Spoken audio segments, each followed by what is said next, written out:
Okay, by my time it is 6:30. Good evening and welcome everyone.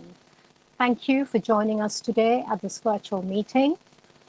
I am Councillor Sunita Gordon, Chair of the Sutton Shareholdings Board. Welcome to this virtual meeting of the Board on Tuesday, 30th of June 2020. Time now is 6:30. The Vice Chair of this committee is Councillor Jane McCoy, and she will take over the chairing of this meeting should I lose connection at any point.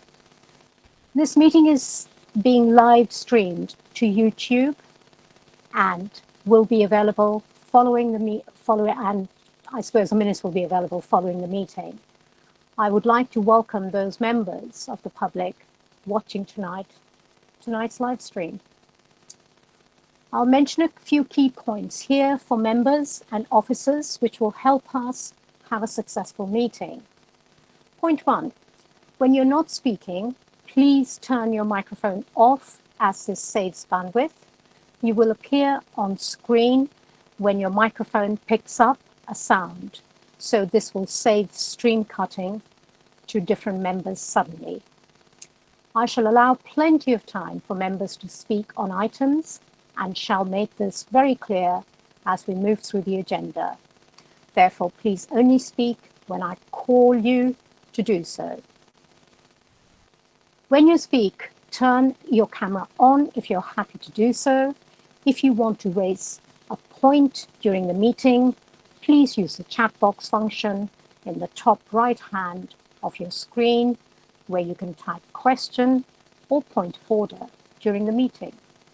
For example, when we conclude the introduction of a report, I shall ask those who wish to contribute to simply type question and then invite those members to speak one by one.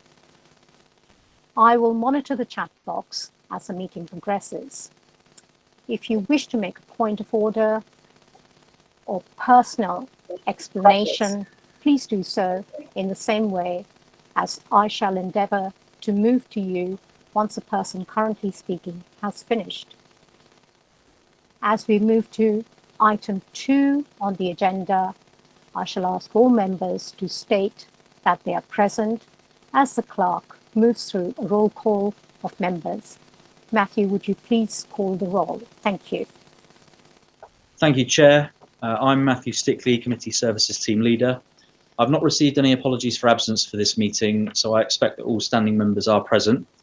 So members, as I read your name, please turn on your microphone and camera if you're happy to do so, state that you are present, and also if you do or do not have an interest to declare in any item on the agenda. After you've spoken, please turn your microphone off. Councillor Eric Allen. Present. Thank you, Councillor Allen. Was there? Did you hear me? Yeah, any interest, Councillor Allen? No declaration of interest. Thank you. Councillor Neil Garrett. Yes, I'm present. The only interest I have is that I do have children who go to school in the borough and who use, as a result of that, sort of Cognos services in the way that I think children normally would. I don't know whether that particularly is an interest I need to declare, but just for the record. Thank you. Councillor Marion James. Present, and I have no declarations of interest. Thank you. Councillor Jane McCoy.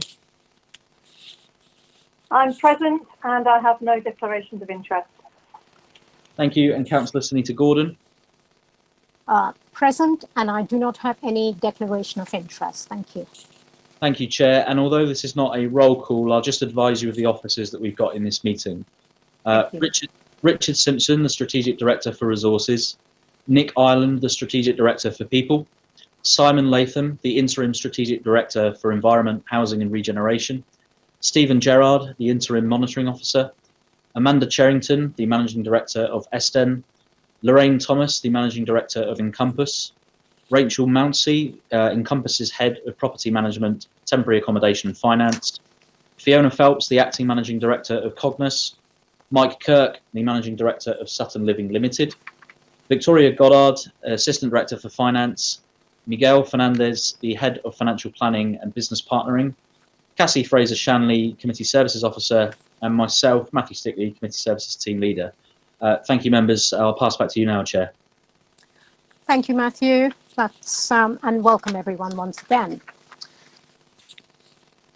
Moving on to we've just done item 2, moving on to item 3, minutes of the previous meeting.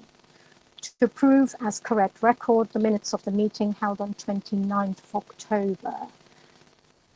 Can I take that they are approved, or anyone has any comment to make around them?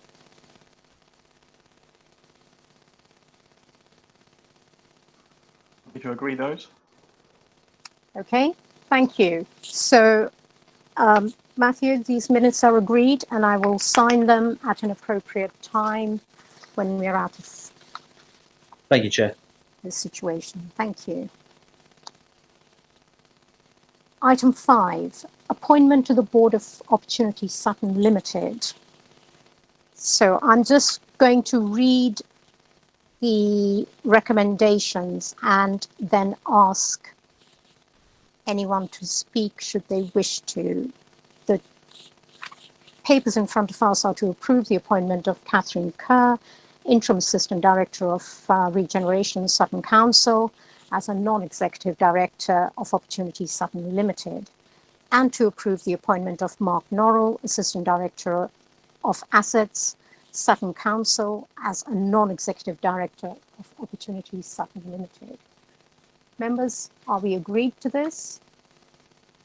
Just put it on the chat box, it's much easier. Jane, please, Councillor McCoy, please come in. Thank you, Chair. Just a comment. I'm happy with the recommendations.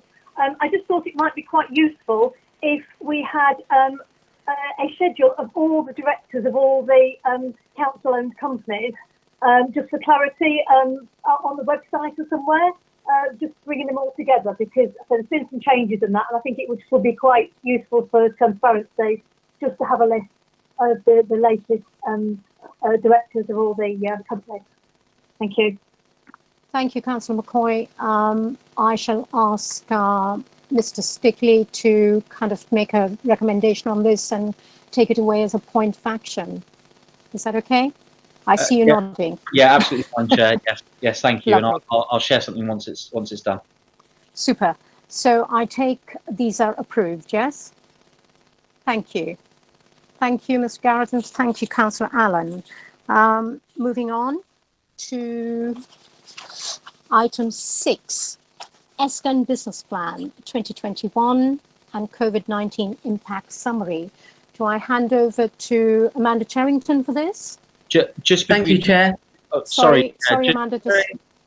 Sorry, yeah. Just before you do, if you don't mind me noting at this point, Chair, that members will be aware that these business plans were originally all published as exempt.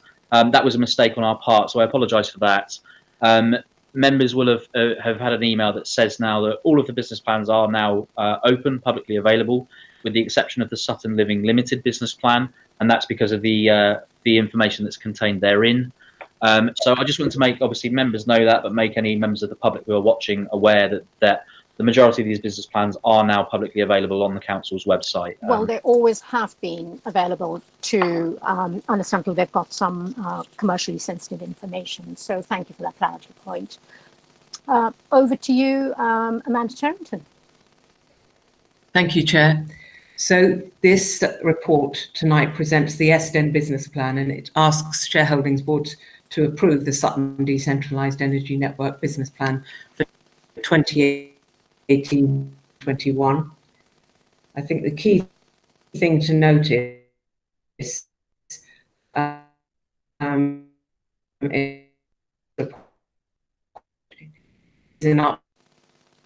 you keep cutting in and out. Sorry, or is it just me?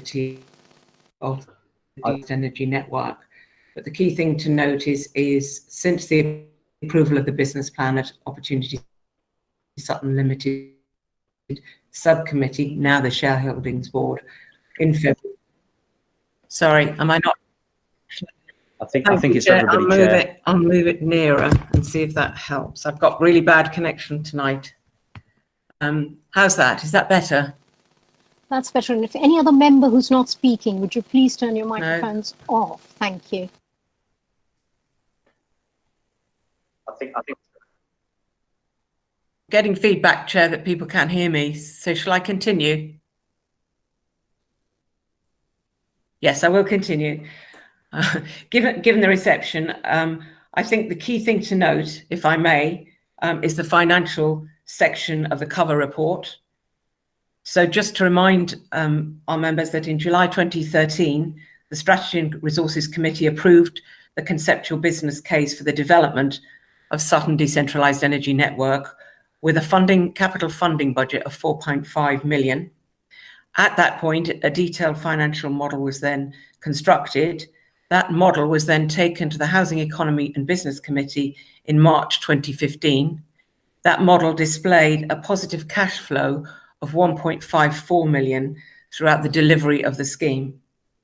Now that the construction of the energy network is virtually completed, and we have expenditure data and income data for the last 2 years, that model has been reviewed, and we now see a different cumulative cash flow displayed. We see 1.14 million as opposed to the original 1.54 million over the period of the 25 years. The detail to that is in the business plan, Chair, if indeed any of members would like to hear how we arrived at that difference. Also, as Appendix B tonight, I have the COVID report on SDEN's operations during the pandemic.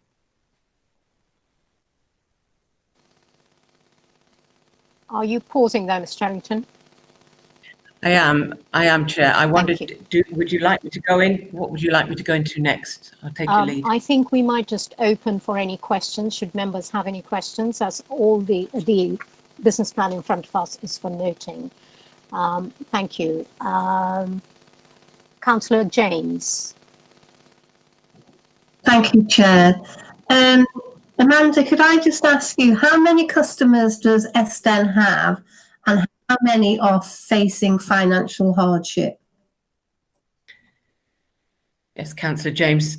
In total, we have 295 customers connected to the SDEN network. In total, at full build out on site, we anticipate we'll have 725. And sorry, what was the next question, Councillor James?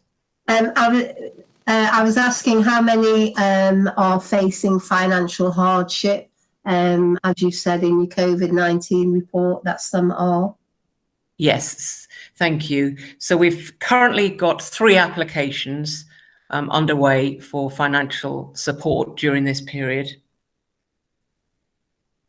Thanks, Amanda. Thank you. Councillor Garrett. Thanks. Actually, the first thing I wanted to say was not what I was going to say, but just to clarify, we're not being asked to note the business plan. We are being asked to approve it, not merely to note it. I suppose I have a question about the new sort of outturn, because obviously the business model for SDEN is, I always think of it as being a bit like building a toll bridge, where you have a huge capital cost up front to build the bridge, and then over time you accumulate small amounts of money with each vehicle that goes across. So all of the risk and the cost is at the beginning. Our costs are down by nearly 20%, and yet, so that's where really all of our risks and costs are. We've come in nearly 20% down, and yet somehow our income is being projected to be lower, even though our initial capital costs, which are the overwhelming majority of our costs, are down. So I'm just wondering if you could sort of explain what's going on, because that seems a bit surprising. Yes, absolutely, Councillor Garrett. If I could take you actually to the business plan, it's probably the easiest to do. In Appendix A, there's 3. If I pick out the middle table, which is the SDEN profit and loss account, I think that summarises it most easily. So you can see the operating expenses and the income over the last 3 years, and the projected expenses and income, and you can see as you rightly say, in the operating, so in 2019, 2020, we were citing 303,000 then, and then suddenly we've gone up to 640,000. Yes. And as you can see, that then tails off. But if you actually look at the bottom line, which is at the minute it's deficit, clearly. So on 1920, we were looking at 82,000. Then we go up in 2021 to 369. Then we start to fall again. So that hike is accounted for by the fact that kicking in at that point are the repayments for the loan. So that's the repayments for the capital loan that the company received. And also we've got an overhead cost then accurately calculated based on 2 years activity. We also have built in at that point depreciation. So having put all of those things in, then that accounts for that big hike.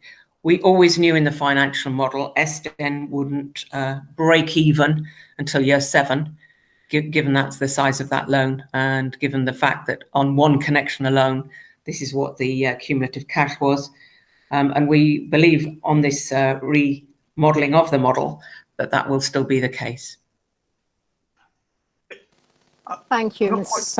Cherrington. Do you have another question, Councillor Garrett? I do. Well, I'm not sure that really answers the point. I mean, the loan was already known about. That's not news, and presumably is lower because the initial capital cost is lower. The depreciation presumably is the same. We're not depreciating it more aggressively than we were expecting to. And so the only bit of that I can think must have changed is the operating expenses. And so the business has just become more expensive to operate. Is that what you're? Yes, the business has become more expensive to operate than originally modelled. And also, I think it's worth noting that still at this stage, we are taking the heat from Barrett's system. We are effectively managing the heat on site. So it's Barrett's system we have adopted, we SDN, and we are taking that and selling it to the customers. However, we return that as shown in those figures. That will happen once we are connected to the SDN heat supply, i.e. the landfill gas engines, and then in time, the energy recovery facility. So it's just that we're using the gas for longer. Is that part of what's changed? Yes, yeah, that's right. Than anticipated, yes. Well, I was going to ask later actually, but it's relevant now. So when do we expect to be taking our energy from the ERF or the incinerator? What's our sort of go green date, if you like? Yeah, yeah, absolutely. So obviously it too has been delayed by COVID-19 because work on the site, all construction work had to cease from the outbreak. So we've had several months of inactivity. Barrett's had still yet to complete the energy centre. That's what we were waiting for at the outbreak. And we had the pipework, SDN's contractors had taken the pipework to the energy centre, but had not connected in because it wasn't completed. Barrett's contractors are now back on site, and Enertech, SDN's contractors are also back on site, and work has commenced. So we anticipate that full connection with our heat to the system will be in place towards autumn of this year. It will be a phased turn on, as it were. We will take that heat in a phased way, because once the connection is completed, as in the energy centre is completed and the pipe goes into the energy centre, then we have to do some commissioning. We have to test the system very carefully, because obviously we have been using another system on site. Once we've done that, then we will start a phased heat offtake. So we will start with blocks of premises and gradually phase them over to the new heat supply. But we anticipate that will all be taking place in the autumn. Wait, so that's the landfill gas engines, though, isn't it? Not the ERF? Not the ERF. So ERF will be 2023. 2023 is the ARF's estimated time. Thanks. Thank you, Councillor Garrett. Thank you, Amanda. Moving on, Councillor Eric Allen. Thank you, Chair. I'm just looking at page 17, the business objectives, and it states there in the last sort of caption, phase 2, expand the network within the boundaries of the borough and potentially beyond. How far beyond are you planning to go with this network? Thank you, Councillor Allen. So to be absolutely clear, within the borough boundaries, we're in negotiation with the Lavenders development, that's Clarion Housing. So that's very much the next connection. We're also looking at the town centre. In answer specifically to your question, beyond the boundaries of the borough, Croydon town centre is a very big heat offtake, and as you know, it is very near the energy recovery facility. We have access to significantly more heat than we currently use, and even with the developments that I've mentioned to Lavenders in the town centre, there's still a surplus of heat that can be taken from the energy recovery centre. So Croydon makes sense. We've had some very early discussions with Croydon Council, but it was all based on their huge build out in their town centre, which of course has also been halted for a number of reasons. Just another question on that. Sure, Councillor Allen. The size of the pipes which are currently coming from the heat recovery, I believe are only, what, 200 millimetres? And I think in an earlier proposal, when we were talking about extending out to St Helier Hospital, we were at that stage, we're almost at the limit of how far that could go. So just wondering how we can get into Sutton Centre, which is probably another 2 kilometres away from the hospital. Have we got large enough pipes in the first place to have this ambitious plan to extend it that far? My understanding, Councillor Allen, but I'm no engineer, is the issue is not the width of the pipe, which is the 200 millimetre, which is a heavily insulated pipe and a big pipe. But you would look to have an energy centre, if indeed you did manage to ship heat to the town centre and that proved feasible and the business case was approved. If you did that, then you would have to also consider putting in a new energy centre in the town centre as well, to ensure that heat is the temperature, to ensure the temperature meets the right temperature for customers. What does that actually mean, putting in a new energy centre within a facility to? Yeah, it's thermal stores. It's a number of measures, Councillor, and I will get you the detailed answer if you'd like on this. There's a number of things you have to install to ensure it retains the temperature once it gets to the destination. It sounds like the business plan and the budget probably needs to be even larger then, if we're going to have to start pumping a lot more funds into it to get this hot water moving around the system. The extension to the town centres currently, we've actually secured funding from the GLA to look at that piece of work, and then the feasibility is being assessed by ACOM, the contractors that we've taken on to do that piece of work. And then if indeed there was a business case that stacked up and we were looking at a cumulative cash flow that was positive enough to provide the IRR necessary, then we would probably, if that occurred, we would go to the BEIS, which is Business Economy and Industrial Department. I can't remember what it stands for, forgive me. BEIS, B-E. We'd have to go to the, sorry, Councillor Garrett. Oh, right. Sorry, Mandy, carry on. It doesn't matter. Sorry, I'm struggling. It's breaking up. Yes, so we would go again for a grant, a capital grant. Yeah, to support it. Okay, so you've got to conduct another feasibility study then. That's what you're saying. There's currently one underway, Councillor Allen, that's being paid for by the GLA. Okay. Thank you, Councillor Allen. Thank you, Mandy. The next question heading your way is from Councillor McCoy. Over to you, Councillor McCoy.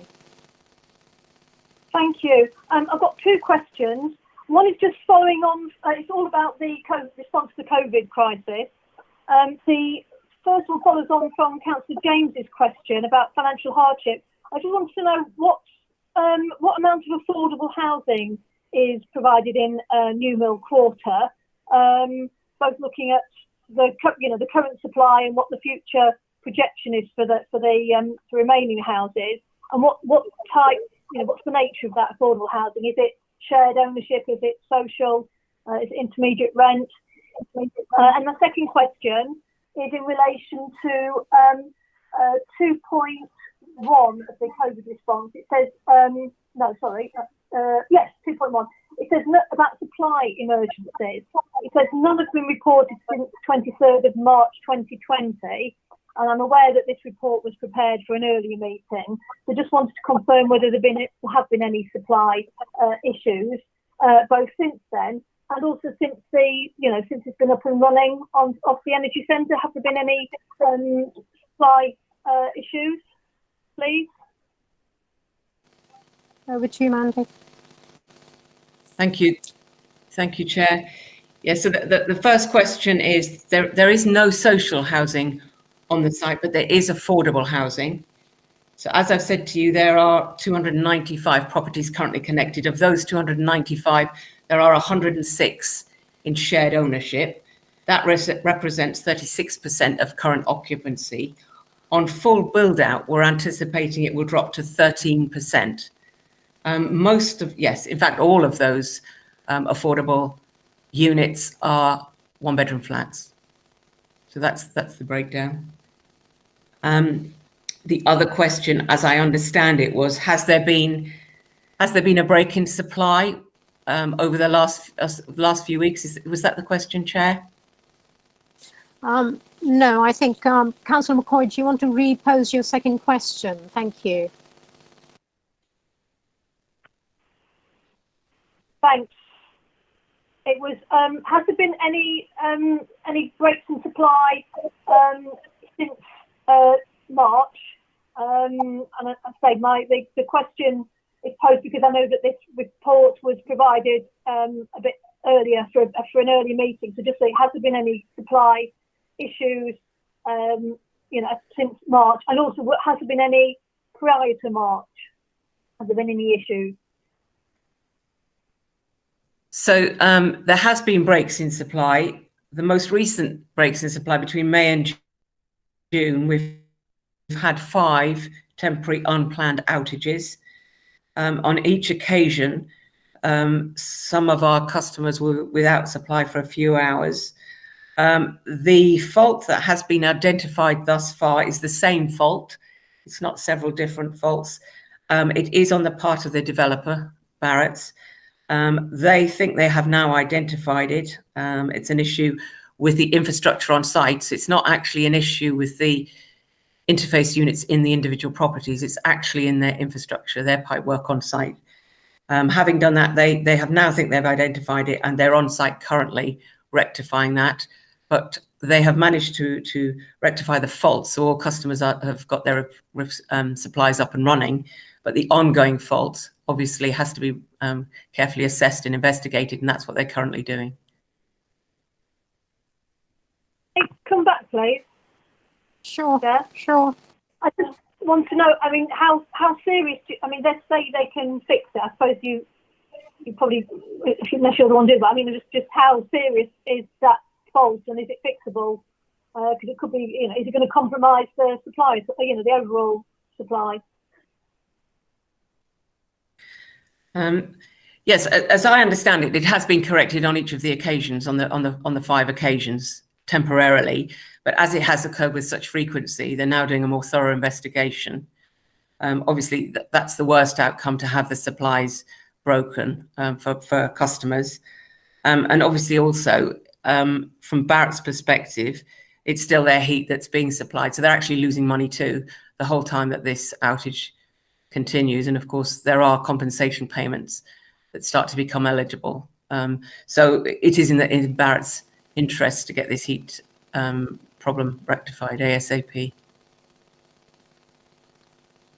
On that point, can I just ask, the compensation that is then awarded, does that filter back down to those who've missed out on the service, the users? Yes, I need to refresh the terms of our policies, but I believe you have to actually be without heat at all for 24 hours, Chair, before you actually are eligible for the compensation payment. Okay, I do trust they will be suitably compensated should that fall within their terms and conditions. Councillor McCoy is asking that, can we get an update on this issue by email once we know more, please? Can I leave that with you? Of course, Chair. I'll make sure that happens. Thank you very much. Moving on from, if members have got no other questions, I would ask if going to recommendations. 2.1, to approve the Sutton Decentralised Energy Network 2018-21 business plan. Are we agreed? No, not agreed. Sorry, I have No, more no. questions. Sorry, you're not agreeing to this plan. Is that what you're saying? No, we have questions still. You have questions. Oh, sorry, you've only just literally put that, Alan. Please go, Councillor Allen, please go ahead. Well, I think Councillor Garrett was before me. I thought he wrote that that's answered my question. Thanks, Okay. and that's what I took it. So if Yeah. I misunderstood, then please go ahead first, Councillor Okay. Garrett. Thank you. Yes, sorry, the previous question I had was answered, but then I had a new question. It's a question about the pricing, really. I understand we've just done a price review for the phase 1 customers in New Mill Quarter, and I think the pricing actually is the same, even if we have multiple phases. I just wanted to understand sort of what the process was behind that price review, because I understand there was a reduction in the variable amount and increase in the fixed amount. I just wondered sort of exactly how that's done, if it's a sort of a mechanical process that determines what the price is, or whether there's a sort of judgment involved, and whether that's obviously reflected in the fact that the operating profit's expected to go down. No, the residential supply agreement, which is the individual agreement each customer has with Esten around its heat supply, actually states that an annual pricing review would take place. Esten did not do an annual price review until this year because we didn't have sufficient customers and we didn't have sufficient data to base it on. Our residential supply agreement also states how this will be calculated. So there are 2 elements, as you know, to the energy supply for each customer. There is a standing charge, which is fixed, and then there's a unit charge, which is obviously depends on usage. So the standing charge up until April of this year was 5.8 pence. No, it wasn't. Forgive me. It was £27.50 for an average 2-bedroomed property, because obviously it depends. The standing charge varies on the size of the property. And then the unit charge was 5.8 pence per kilowatt hour. After the pricing review in April, the standing charge increased significantly. It increased, give me to 8 point, I'm just looking, 3 point, I'm going to have to check that for you, Councillor Garrett. I can't find it. But the unit charge also went down. And the total effect is a reduction in the bill. I'm just getting that detail for you, Councillor Garrett, but I can send you a whole pricing paper on this. Here's my question. Yes, it was so there was a 21.8% reduction in the unit charge as from April introduced, and there was a 5.8% increase in the standing charge. Now, the unit charge is based on the wholesale price of gas, and there had been a decrease in that, hence the decrease in that price. And the standing charge is linked to labour indices, CPI, and those factors, and therefore it had had a rise. But it's also worth noting this was a cumulative charge based on 3 years of activity from the actual start of Esten's charges. And the new price for our kilowatt hours is 4.53 pence per kilowatt hour. So overall, the majority, if not nearly all of our customers will experience a reduction in their bills, because although their standing charge has increased by quite a small amount in terms of actual money, the unit charge has also gone down considerably. So when they start to use their heating systems, average households are going to see a significant decrease. In fact, we did model this very carefully to see if anyone would be affected badly by this change. And it would only be if you'd bought the property and weren't living in it and you'd kept the heating system just ticking over. You're probably aware many properties currently are just held for investment value, and that's exactly what happens. So if you had no usage at all, then obviously you wouldn't experience the decrease in the unit charge. Okay, I think you partly answered. My question was about the process, really. So it sounds like the one going up and one going down, that's purely mechanical, effectively linked to the wholesale price of gas going down on the variable cost, and RPI related costs and labour costs going up is what's driven the fixed costs. That's exactly right. Yes. Yes, that's it. Okay. Okay. I mean, the reason I ask is that there was a leaflet put out in the estate claiming that the local ward councillors had discussions with the managing director of SDEN, which had led to the price change. But it sounds like that's nonsense. Is that right? Councillor Garrett, can I just say this is not a political forum. I will not take that question. Thank you. Moving on, Councillor Allen. You will not take the question. You won't take the question. No, I won't, because it is a political question. We are having a board meeting. It's supposed to be a civil board meeting. You have asked a question. Okay. You've got your answer. I'm sorry. I have not. Well, I mean, members of your group have put out a leaflet telling residents, customers of this company that we're discussing, that their prices have been reduced following interventions from their councillors. And I'm just trying to clarify from the managing director that isn't true. So that seems to me like an important point, isn't it? Well, you've got the answer to your important point, so I would like to move the conversation on, please. Thank you. Councillor Allen. I think Councillor Garrett has more or less answered my question, or asked the same question. This 27.50, which you referred to as a standing charge, is that per year or per month? How is that charged?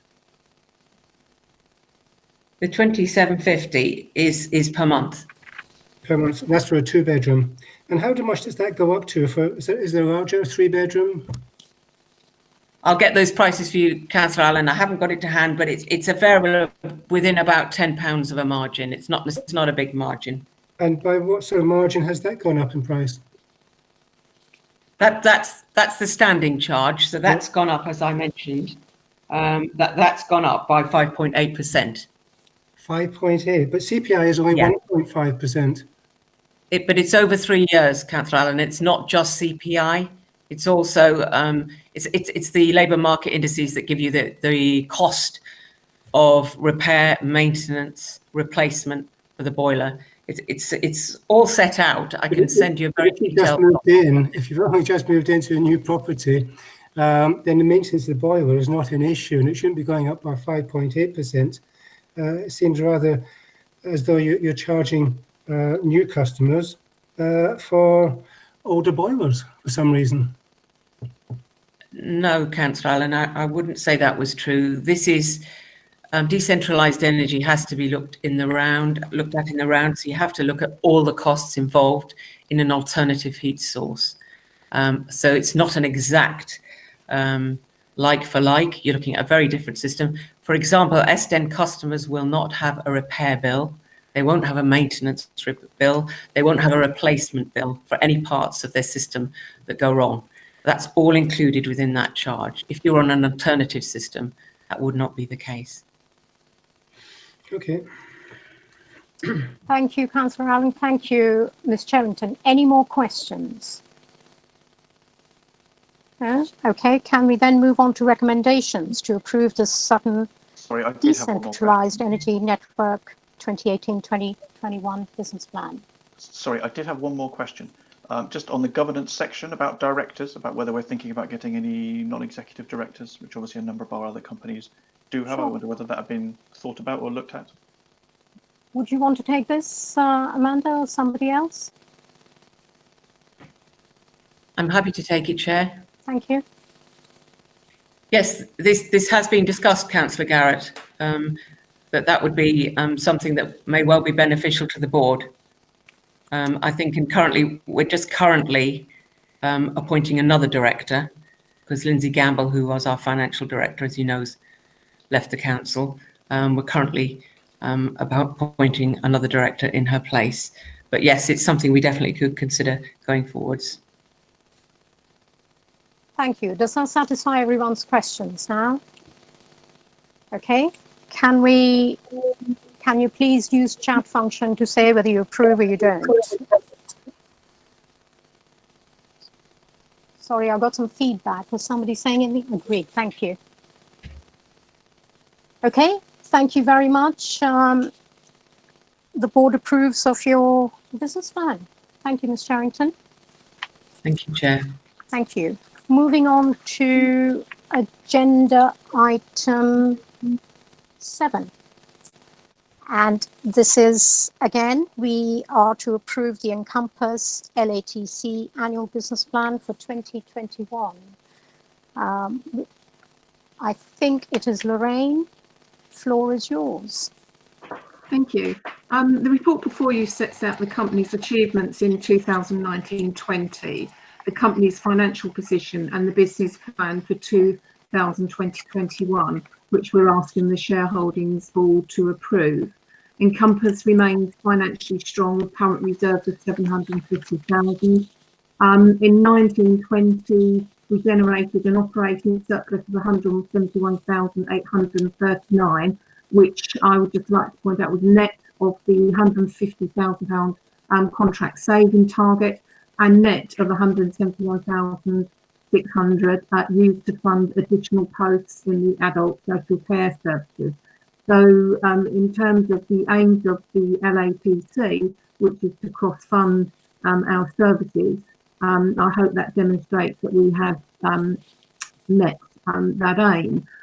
During the year Encompass, during 2019, we secured 2 new contracts to begin in 2021 with a value of just over 134,000, and we're forecasting an operating surplus of 249,381, again net of the £150,000 contract saving. Our business plan for 2020-21 will focus on addressing our biggest challenges, which probably aren't a surprise to you, which is increasing demand, increasing complexity of need, but managing also complex systems with multiple data sources. We will work to increase our resilience by looking at our core flex model, which we've used quite successfully during this last 3 months during the COVID period. We've looked at creating partnerships which will help us deal with the complexity of need, and we will look at using technology to manage multiple data sources more effectively. Our business plan sets out in detail how we will do that. Encompass was contracted to deliver services until July 2021. So we're nearing the final year of our contract with the council, and during 2020 we'll work with the council to shape a new commissioning agreement and bring it in line with the financial year rather than running from July to July. Appended to the report is also Encompass's response to the COVID pandemic. That's all I would say at this point, Chair. If there are any questions, I'm happy to take them.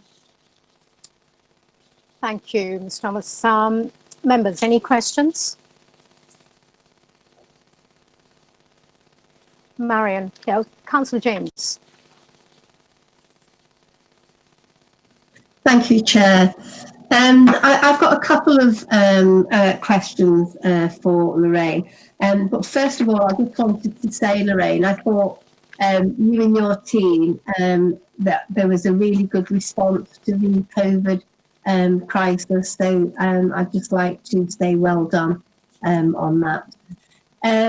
Just on, in your Appendix A, you were saying that you've got a contract with the Sutton Clinical Commissioning Group, Yes. you know, which I think is great. And you're going to look at further opportunities to develop this, so hopefully, you know, other CCGs. But I was just wondering, you know, you secured a contract to deliver the shared live service with another local authority, and again, I think that's great.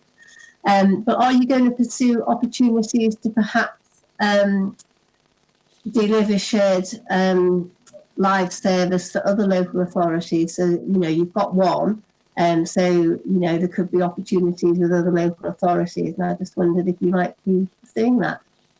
Yes, We would like to. I think what we will probably do is deliver the contract with the other authority, and then look to expand once we have possibly delivered that for a year, so that we can look at how that works, how that interplays with our own shared life services that we deliver on behalf of the council, look at what efficiencies and savings we can make.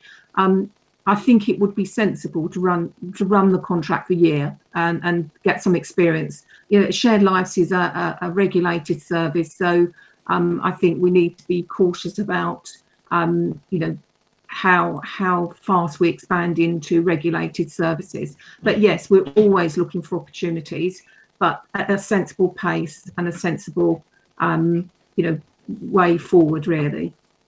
Okay, thanks for that, Lorraine. And then just one other thing. So you say that you know, you want to be a dementia-friendly organisation, and I applaud that. But I just wanted to check out with you: are you part of the Dementia Alliance that we've got in Sutton? No, we're not at the moment. During this year, we'll be looking at all the steps we need to take, what we need to do to be a dementia-friendly organisation.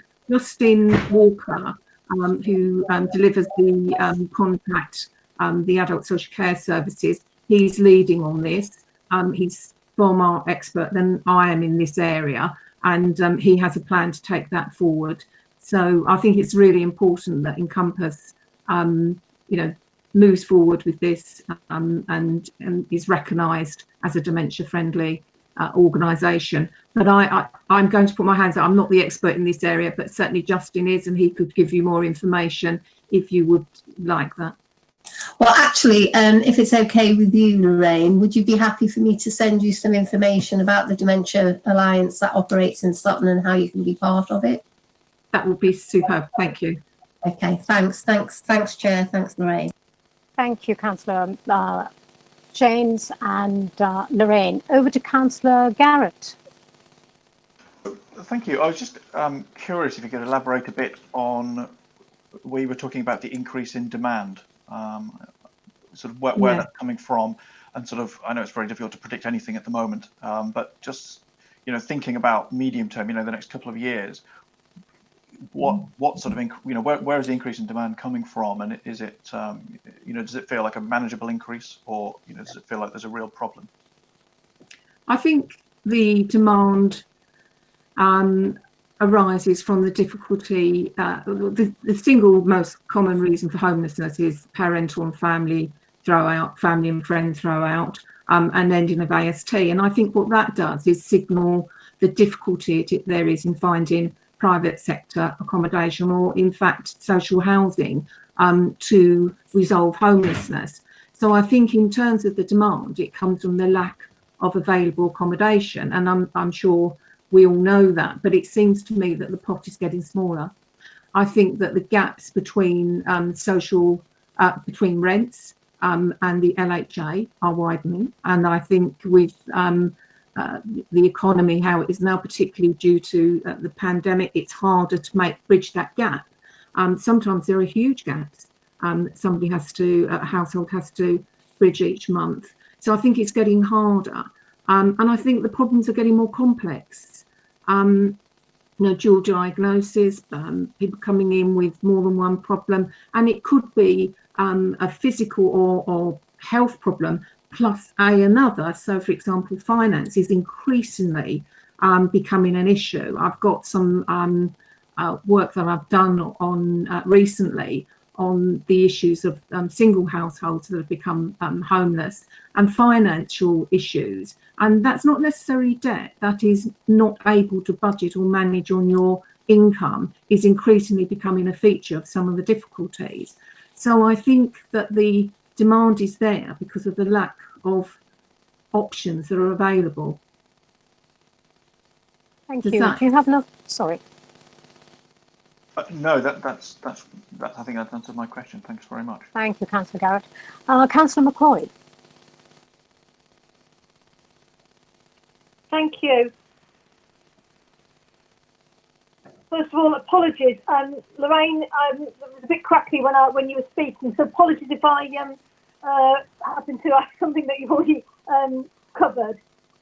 Just on the COVID response, obviously you can see that Encompass has been at the heart of the response, because you've had to deal with the no rough sleepers, everyone in policy, massive increase in rough sleepers, and also with the discharge from hospital. So you've been at the heart of that, and I know that your staff have been working hard, so a good recognition of that, and thanks for all that work.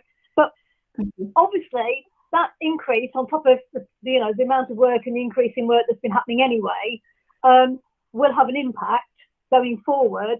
So I wonder, what you think those, just if you could just outline what those impacts you think might be, and if they impact on your business plan in light of that.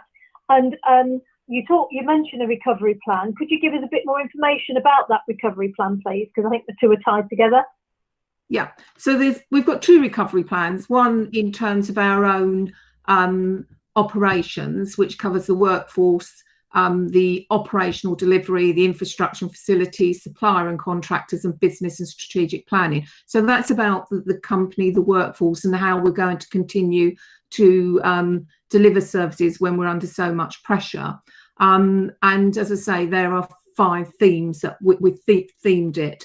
And I'm happy to share that with anybody who would like to see it. And then we have a next steps plan, which has been submitted to the MHCLG, which sets out how we're going to support the households that we've placed during this period into emergency accommodation. The directive from government is they don't want households returning back onto the streets, and we need to support them until they have secured accommodation. So our next step plan sets out how we want to try to achieve that, and it's broadly split into short-term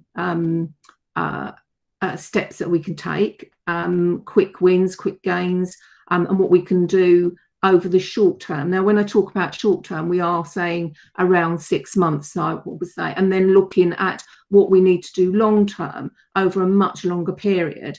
And again, it probably won't be a surprise to you, longer term, we need to generate and create more affordable housing, whether that's in the private sector, the social sector, or the social sector.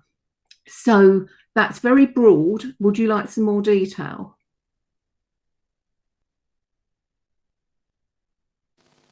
Councillor McCoy? Yes.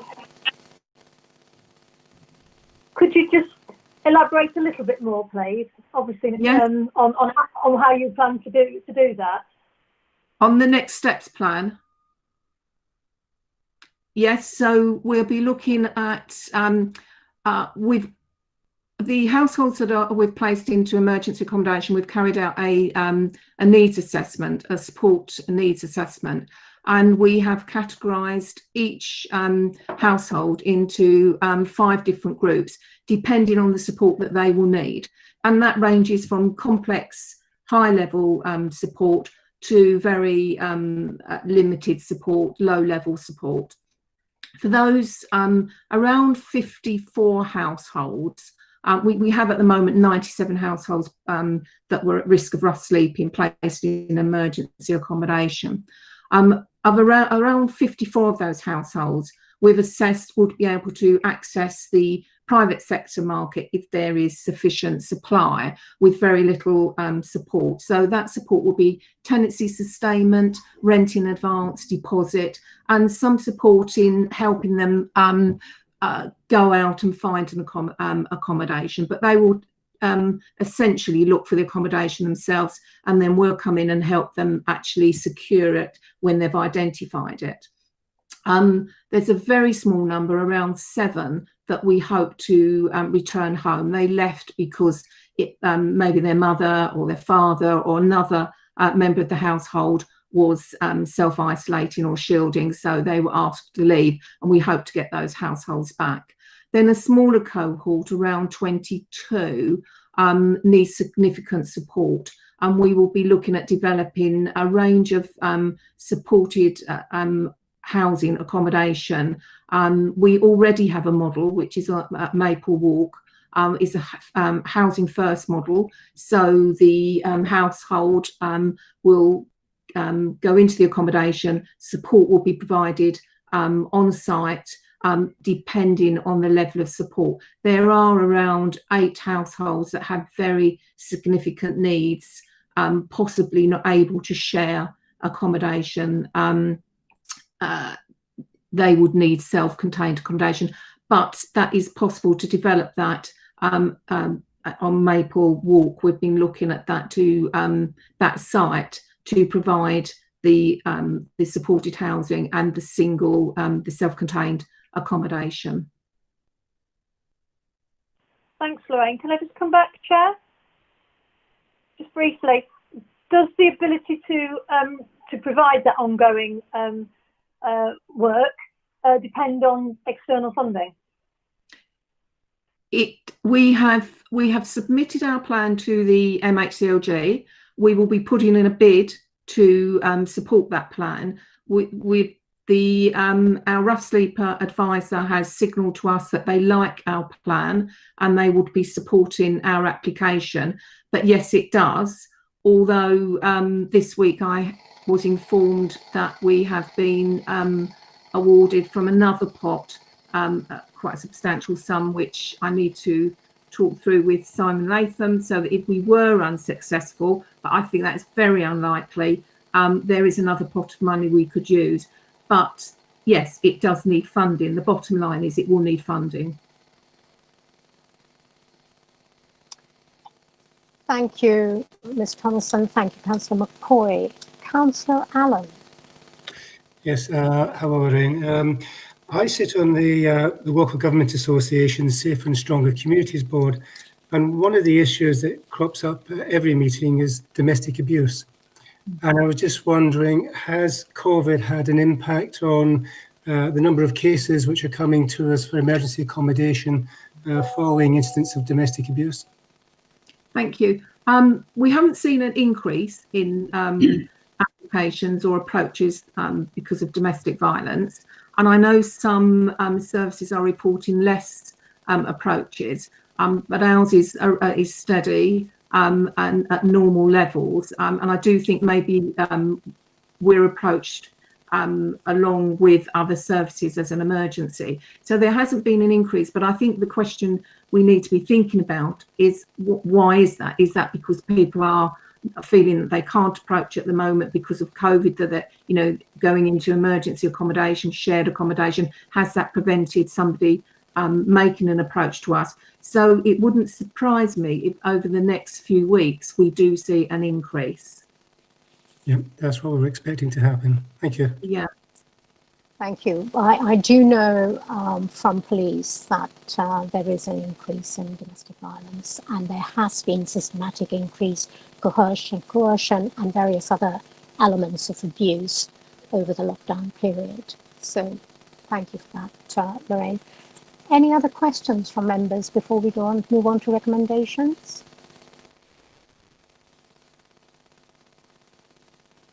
Thank you. So I take the business plan is approved. Thank you for those who've added that on the chat. I see consent there. Thank you, Lorraine. Should you wish to leave the meeting, you're more than welcome. Thank you. Thank you. Thank you. Moving on to agenda item 8, Cognus. That is on your pack, pages 51 to 108. Can I hand it over to Fiona Phelps for this report, to introduce this report? And this goes in the same process that this is in front of us as Shareholdings Board for approval. Thank you. Thank you, Chair. Yes, this presents the Cognus business plan and recommends that the board approve the business plan and agree to delegate authority to the Strategic Director of Resources in consultation with the Chair of the Sutton Shareholdings Board if we need to make any further non-material changes to the annual business plan as recommended by the Cognus Board of Directors. The report does cover a lot of ground. There are quite a lot of detail about some of the actions that were carried out over the previous year. Some of the strengths that may be worth noting are, you know, like Encompass, we have generated and reinvested revenue in several new posts. We now have 18.4 posts that previously were not able to be funded. So we have increased the services that are available for children, families and schools in the local area. We have increased demand for quite a lot of our services now for the preventative and early intervention work that we're developing, such as Paving the Way, which is for young children who have social communication difficulties or who may have autism, and Brighter Futures, which are for older young people who are moving into the world of work or further education and supporting their transition. There'll be young people who are probably at a pupil referral unit who have got social, emotional, mental health needs and otherwise may be vulnerable if they were not supported effectively. We've also been developing an embedded model of therapy provision. Obviously, a lot of the children that Cognos works with do have speech and language needs or occupational therapy needs. We are developing the model so that it works very closely with staff at school and with parents, so that there is a comprehensive sort of wraparound approach to providing therapies within context, which makes it more effective for children and young people. Alongside that, we've been developing the SEN support approach, which is all about early intervention and empowering and enabling staff and parents to support children as effectively as possible. We've updated the figures in the report, as you know. We have managed to accrue some healthy reserves. Not as much as the board recommends, but more than the original 3-year business plan. So we're pleased with that, and that enables us to reinvest again and also to support any issues that might be arising out of COVID this year, because obviously a lot of the work that we do is supported through the traded work that schools buy in and other authorities buy in, etc. And clearly the bids and the tenders that we would want to be being successful in are obviously much more limited at the moment. We are looking at the priorities for next year as well in the report. All of our sort of business plans are underpinned by individual service business plans, but all plans must be focusing on evolving the business. Clearly, that's why we're there to some extent. We've been working very hard on streamlining our processes so that more funding and resources go into supporting children than managing some of the, as it were, back office issues. We will be focusing, as ever, on customer care, ensuring that our communications are developed and effective, working very closely with LBS over that, ensuring that the Parent Carer Forum is thoroughly involved in the way that we communicate information to parents, doing a lot of learning through feedback and complaints, which helps to shape our services, and generally working very closely with the London Borough of Sutton to ensure that our outcomes are very closely aligned. We also need to make sure we're investing the income wisely. We are now financially stable and trading lawfully, which is good. But as I mentioned, we may be impacted by the COVID-19 issue. So we do have to be careful and ensure that we can cover all our debts and financial responsibilities effectively. We're still working on collaborating and forming strategic alliances. This is really important. We need to develop and sustain relationships wherever we can, both locally and more broadly. We're working closely with Sutton and with Burton and with Kingston on looking at where we can join up to develop economies of scale, but also to provide more effective services as a result. And then finally, we're focusing on delivering outcomes and ensuring the preparation for adulthood agenda is very clear in all of the work we do. This is really important. So all children who may have needs, or indeed those who do not have needs, we are preparing them for adulthood throughout their lives, and we have to keep a clear focus on that. So a lot of the work that is currently happening throughout the local area, such as the outcomes of the High Needs Block Review, are focusing very much on supporting this idea that whatever we do must prepare a young person for their adulthood. We also have our SEND continuous improvement plan. Cognos is very closely aligned with that. It's essentially the outcome or what was identified by the local area as still being a priority for development following the written statement of action, which, as you know, was successfully completed back in March. So Cognos is very much at the heart of some of the change that is taking place throughout education, working very closely with the London Borough of Sutton, and that's been quite a sort of a very useful relationship that we've been developing over the last, certainly over the last year or so. We have obviously added the COVID risk into our list of risks, because for us, that is quite a significant issue. However, we are working closely with our schools and our other providers to ensure that wherever we can support them to continue to use our services, so that when the COVID situation is over or reduced, at least we can continue to provide the services that children need. So I can go on to more of what's been happening through the COVID situation, or I can stop there for questions. No, it's fine. Thank you. I've got a couple of members who've indicated they've got questions. I will go first to Councillor McCoy. Councillor McCoy. Thank you, Chair. Thank you, Fiona. Just wanted to highlight that the report and your presentation is very much focused on improving the service, delivering good quality outcomes, and that's commendable, absolutely. But let's not forget that the very reason that this service was spun out was to address financial issues, because it was not feasible to provide it in-house. It was to be able to continue to provide the service and cover its costs. Now, I note that you're actually budgeting for 2021 for a loss, having had at least 3 years of losses previously.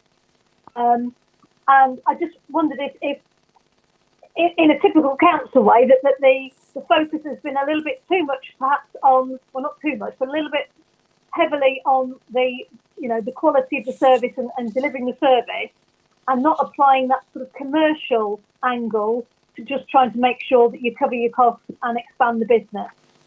And I'm just wondering if maybe it's worth thinking about recruiting a bit of commercial expertise, perhaps on the board of directors or something like that. I think it contrasts well with Encompass, who have tried to balance the two, and they've actually diversified a bit and had the opportunities. And maybe, I don't, you have to ask Encompass how, what drove that, or whether they had any particular expertise. But I just wondered if put that there as something worth thinking about, because we don't want to build up a service that's so good and then collapses because we can't afford to cover it.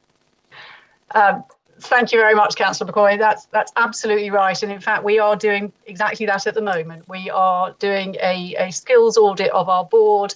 We are identifying what we need to do. And I think you're absolutely right in terms of, focusing on now we have established some very good and secure services, now really pushing the commercial aspect to ensure that we are able to sustain them. This is all about, in terms of what Cognos is there to do, is to develop services and to sustain services so that children with needs and young people and their families can benefit from the services that are funded through the generation of business. So you're absolutely right. That's our focus for now. Thank you, Councillor McCoy, and thank you, Fiona. Moving on to the next member, that is Councillor Garrett. Hello, yes. I was quite struck by the words they're in your report, and also, as you said this evening, that we're now trading lawfully, which immediately provoked two questions in my mind. Why we weren't previously, and whether that was ever reported to us that we either weren't or that we thought we may not be trading lawfully. I think the now was we are financially stable and trading lawfully. We have always traded lawfully, but it's about the reserves. It's ensuring that we've got enough to cover any issues that might arise, such as redundancies. I hate to say that, but it is possible through COVID. Not all staff will be retained. I'm not suggesting we have any plans for that, but that's why we have to keep some money back. So it's the now is more about the reserves than the trading lawfully. Thank you. So just to clarify, there was never at any point that we weren't trading lawfully. Not that I'm aware of, but I have been there only 6 months, so. Fair enough, thank you. I mean, you appreciate the wording of the statement. I mean, I did wonder whether the wording in the document was just unfortunate, but you repeated almost the same words, which did slightly ring alarm bells. So thank you for confirming that. Thank you. Thank you. Thank you, Councillor Garrett. I'm moving on to, if you're finished, Councillor Garrett, yes? Well, I do have other questions, but I don't want to, No. If you want to finish your questions, and I'll move on to Councillor Allen. Okay. Thank you. I suppose I think I have quite a lot of questions actually, so we might want to break them up a bit. But most of them are about sort of governance and shareholding type issues, in keeping with what we talk about here. One thing did jump out at me though in terms of the service that we're providing. On page 52, it says that there have been challenges for some services in terms of public perception over the past year, particularly for the SEN service and transport service. And again, not to nitpick over wording, but I think that does suggest that the problem was only a problem of perception. Whereas I think if I speak to parents, of which I am one, I think there is a perception that the perception is not just a perception, and that in actual fact there are real problems, and there is a tendency to brush them aside or dismiss them, or pretend that they're just a problem of perception. So, I mean, again, is that just a wording thing in the document, or do you accept that there have been actual problems that we've been needing to solve? It might be best, Councillor Garrett, if you would just say all your questions, and then the answer can be given back. I mean, not to, I'm looking at my document here. I'm on page 1 of 5, 947 words. So that was probably the reason why I suggested we break them up a bit. Okay, so your third question would be quite nice to have. Let's have them in groups of 3. How about that? Why not? Well, I have a whole series of questions really about directors.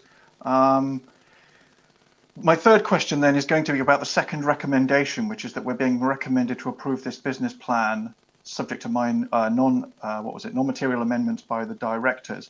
And that I find deeply troubling because it would mean that the directors are in a position of having a business plan that they haven't approved first and sent to us.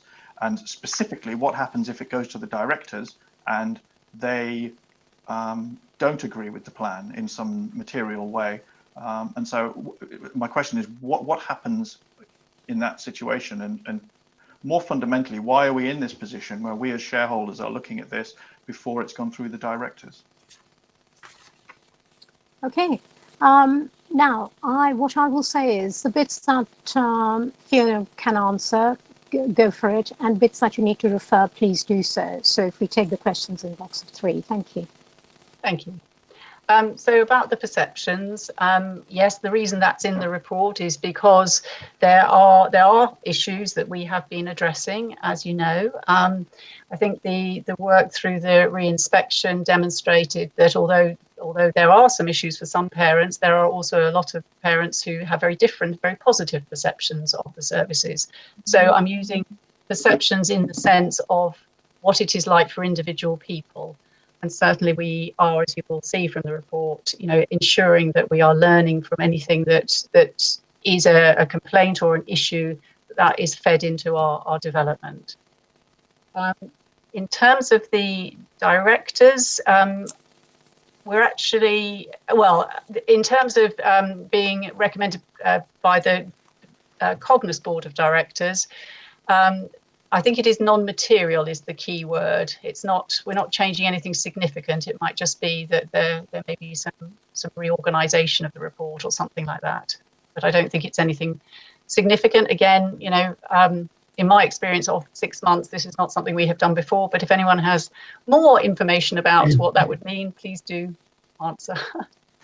Well, I think you've probably assumed that I was asking a different question from the one I was asking. So I do have the concern that you've answered, which is that we're being asked to approve a business plan, which the directors might then want to change. So it becomes a different plan from the one that we've approved, which, as you say, that's effectively blocked by the word non-material in the recommendation.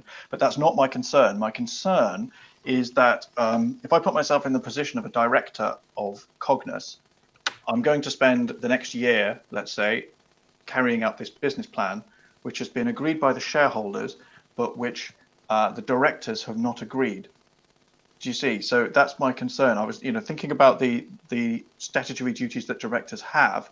I was on Companies House earlier. I have them here. There are 7 statutory duties on directors, and one of them, the actual wording, I'm reading it here from Companies House. It says directors should not be delegates who simply implement the commands of other parties, such as major shareholders. I mean, that's literally what it says on the Companies House website. And if we approve this recommendation, the directors of Cognos become our delegates, don't they? They don't become people running a company who are making a recommendation to us. And so I wonder whether it's ethical for us as a shareholder to put directors in that position where they can't meet. That's duty number 2 and duty number 3, which is about exercising reasonable care, skill, and diligence. My worry is that we're asking directors to do something that is actually contrary to the statutory obligations placed on them. It's a fair point you make, Councillor Garrett. Sorry for cutting in. I think maybe if Gerard is on this call, if he can step in as a monitoring officer to give us a steer on this, because this feels like a technical question. Thank you. I'm not sure. Sorry, can you hear me? Yes. I'm having problems tonight, so I'll keep my vision off if that's all right, because I think otherwise I'm going to be cutting in and out as well. My reading of it is it's to delegate to the Council Strategic Director of Resources, in consultation with the Chair of the Sutton Shareholding Board, to make non-material changes. I don't see that as delegate, as actually requiring the Board of Directors to do anything. I'm sorry, I'm not sure I see the problem, but that may be me just being a bit slow tonight. Perhaps, let me try and be very quick then. So the problem that I see is that the directors. The problem that I see is that the directors would be not in a position to make material changes to the business plan. Isn't it that they ought to be able to, because they're supposed to be able to exercise reasonable care, skill, and diligence in being a director? I don't see how they can do that if they're presented with this from the major shareholder as a fait accompli. Mr. Gerard? I suppose the question is, has this gone to the share? Have the directors already seen and approved this in principle? They saw, yes, back in March, they saw it then. I'm sorry, it does say in the document that they haven't approved it. That may well be something that I need to correct, sorry. Sorry, so they have approved it or they haven't approved it? Because it does say here that they haven't. And the recommendation explicitly says that we are being recommended to send it away to them. Well, it does say in here that they haven't approved it. So are you saying that the directors have approved it? The directors of Cognos have approved this business plan? Sorry, we can't hear you, Fiona. Oh, sorry. The directors have seen this, but it is, my understanding was it was for this board to approve it. Okay, Mr. Ireland, do you want to come in as one of the directors of the council? Yes, I can. Yeah, the board of directors have seen the business plan and have agreed it. Obviously, if there is any changes that were required in relation to the feedback from SSB, then we can make those non-material changes. That is it. I think it is as simple as that. So the slight correction in the report that Fiona Phelps mentions can be made, but it is as simple as that. Right. Thank you, Mr. Ireland. Thank you, Fiona. Yes, sorry, I was just noting, yes, that in the covering report, the business plan is currently in its final form, awaiting approval from the Sutton Shareholdings Board. Yes, I do see that. That, again, this is the report that was written in March. So it should have been updated. I do apologise. Okay, before we go to the end, okay, I'll come back to that. Councillor Allen, do you want to pose your question, and we'll go back to Councillor Garrett after you again? Yes, thank you. Fiona, I noticed one of the first comments you made was that the company is now financially stable. Yeah, when I look at page 59, the budget, it says the current forecast for 1920 is to make a loss for the year. It says the two main reasons. And one of those reasons is the decision taken by the Services Director to support the saving of strategy in place for spend on send, and not to charge 300,000 for therapy provision in a year. That actually pushes you into a loss-making situation. Previously, you had a profit of 54,000, and it's pushed you into a loss of 246,000. And then when I look at page 60, look at financial performance there. The only year you made a profit was in 17-18, where you made 378,000. But the projection for this year and next year and the two prior years before that show a total loss of 760,000. So how does that tally with you saying you're financially stable? I think that's really about the fact that we are able now to generate sufficient revenue to support all the posts that we now have. So it's about looking forward. I do understand your point there.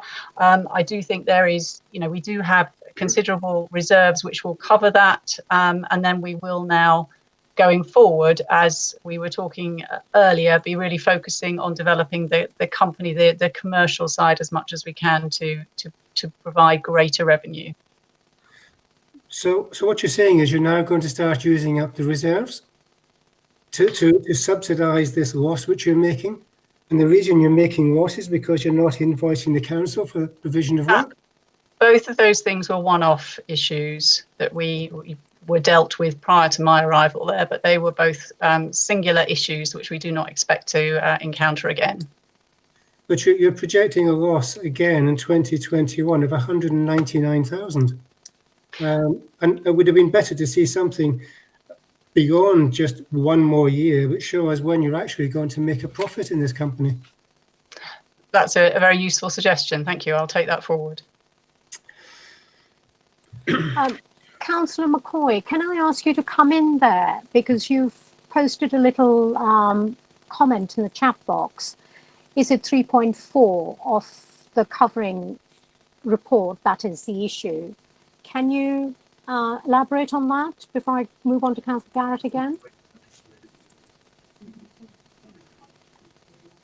I think I was just flagging up where the concern that Councillor Garrett was raising. I was just pointing out where that specifically was, and which now I've lost.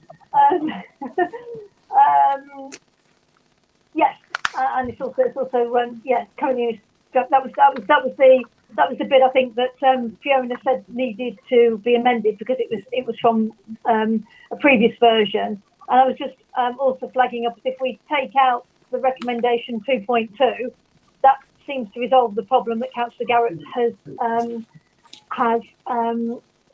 raised. So I mean, I'm happy to put that forward to suggest that we take out that recommendation, that then might make it easier for us to just approve the business plan. Okay, I agree with that. Can we just put it on hold, and I'll go back to Councillor Garrett for the remainder of his 4 pages worth of questions. We'll be here till 9:30. Well done, Councillor Garrett. Over to you. Thanks. Just on that 2.2 thing, we're on page 2 now, by the way. Just on that 2.2 thing,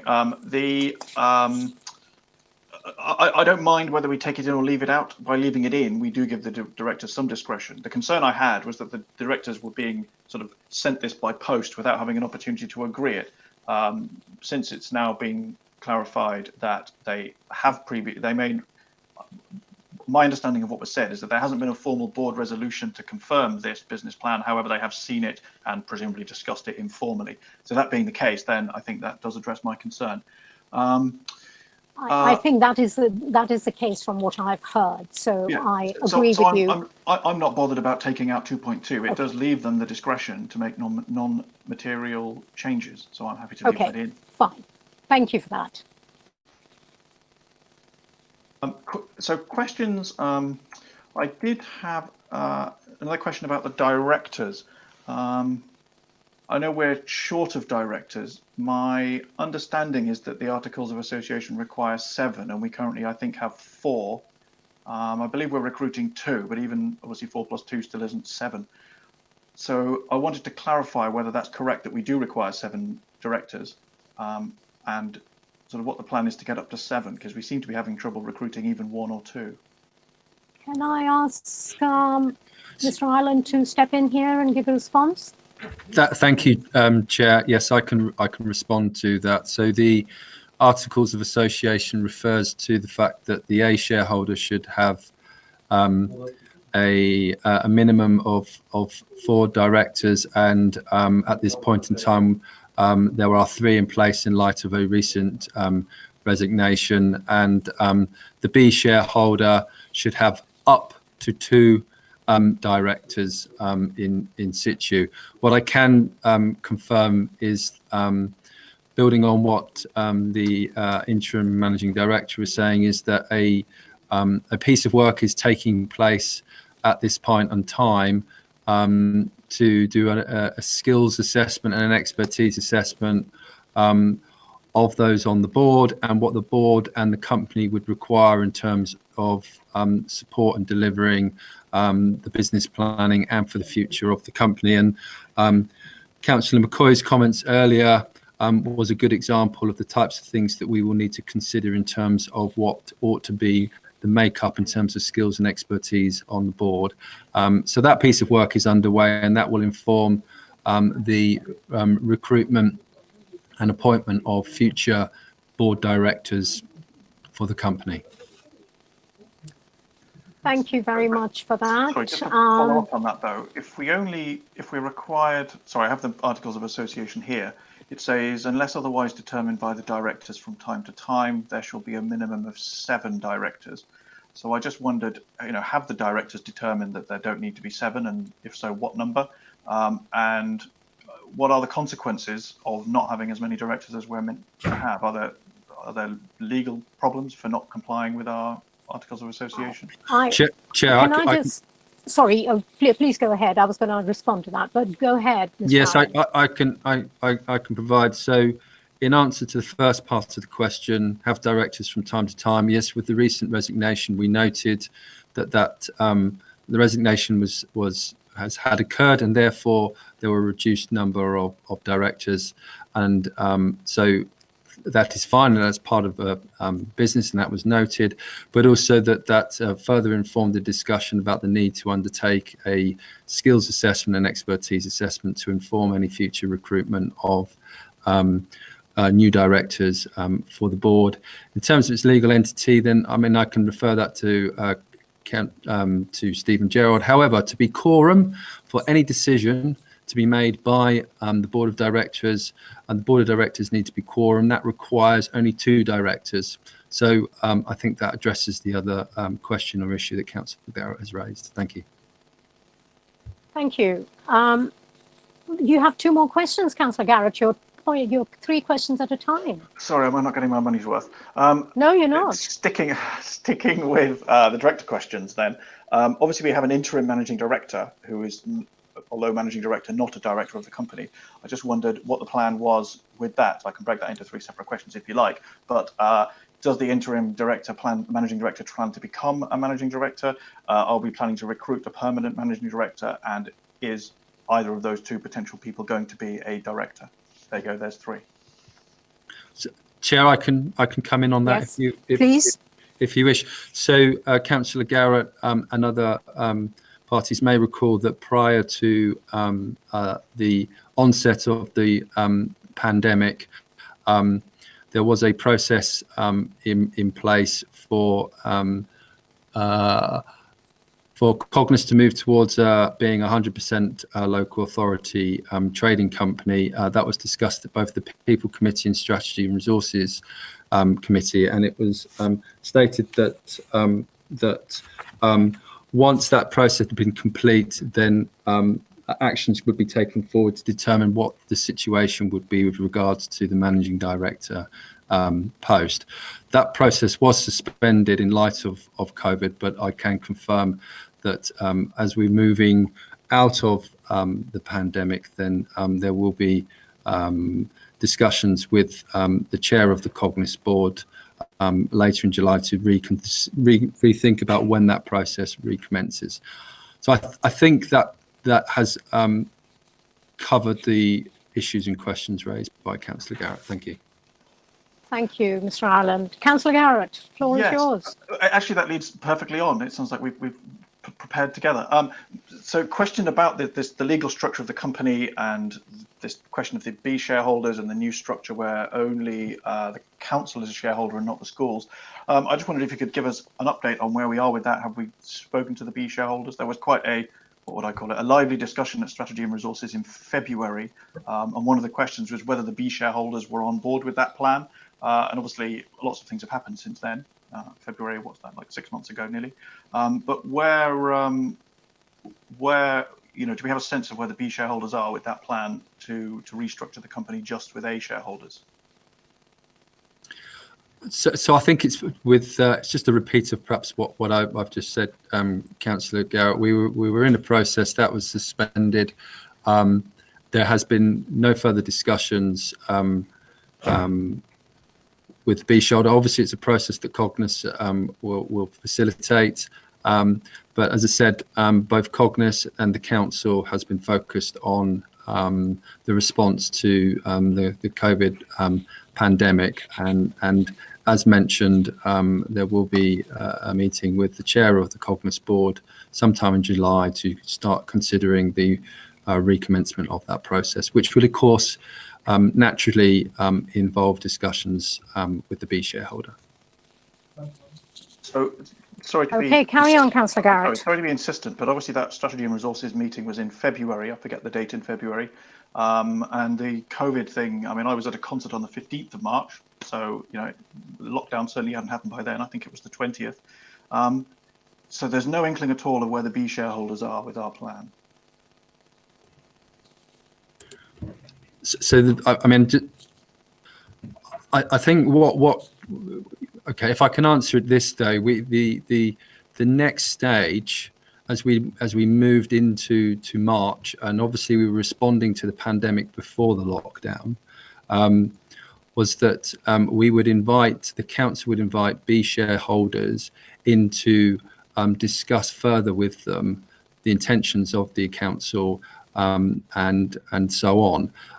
We were in the throes of arranging that when our attention was greatly diverted to the responding situation.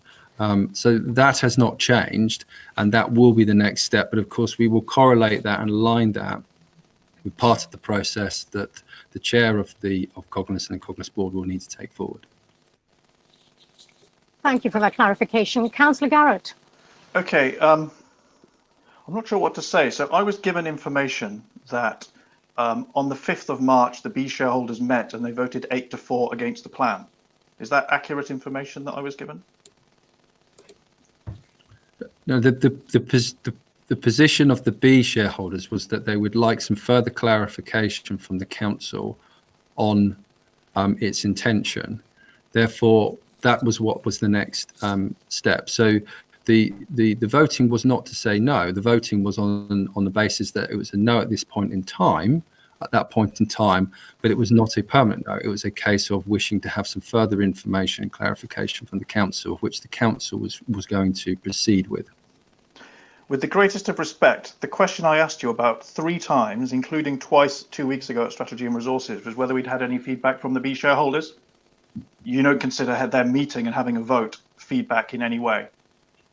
Sorry, I mean, I don't intend or for reason not to be indirect. So yes, there was that meeting, and that was the feedback. Hence me saying that the next step in the process was to respond to those issues and therefore invite the B shareholders for a meeting to provide a presentation and feedback on the council's intentions. As you say, that was their feedback. I asked you what their feedback was, and you didn't mention that meeting. I don't want to be, I don't want to be overly bolshy here. I'll be honest with you, I feel deceived I feel deceived that a material piece of information that I have asked you questions because people told me that you would try to conceal this from us. Okay, so I thought I would give you every opportunity Sorry, to Chair, openly state the information. I'm not sure this is appropriate. I mean, if Councillor Garrett... So sorry, we can't hear you, Mr. Gerard. Can you hear me? No, if you can come closer to your mic. Yeah. Can you hear me now? Yeah, that's better. I was just going to say, if Councillor Garrett has these concerns, I'm not sure this is the appropriate setting to raise them. I tried to raise them at Strategy and Resources, and I was shut down. And I'm raising them now. We have, what, 2 hours left this evening? And I'm being shut down again. It feels like people don't want to answer questions. They want to conceal information, behave secretively, and give me the minimum amount of information for the questions that I have asked that don't actually give me the information that I'm trying to choose my words carefully, a fair and honest and full answer to my question would provide. It is a material fact that the B shareholders met on the 5th of March and voted against the proposal. Now, I accept what Mr. Ireland is saying, that from that point we then reconsider and we review and we have a discussion with them, and maybe their no was a request for further information. That I accept. But to my mind, it is a material fact that happened. That fact was not included in the papers to Strategy and Resources about this. When I tried to ask about, well, I didn't try. When I asked the question at Strategy and Resources, the answer was not forthcoming, and it was perhaps my misinterpreting the event, but it felt to me that there was a very clear reluctance to answer my question. And I have now asked that question, I don't know how many times, several times this evening. I've given plenty of opportunity, plus the report to us this evening does not contain that fact. And it was only when I actually put it on the table and said, did this happen, that you actually conceded that it did. And I feel quite misled about that. I will let Mr. Gerard come in and give a response to this. I think the ship has sailed now, if I might, Chair. I think, what has been said and can't be unsaid. And I think, can you hear me? Sorry. Yes, I can now. Yeah, sorry about that. I think Mr. Ireland perhaps might want to respond.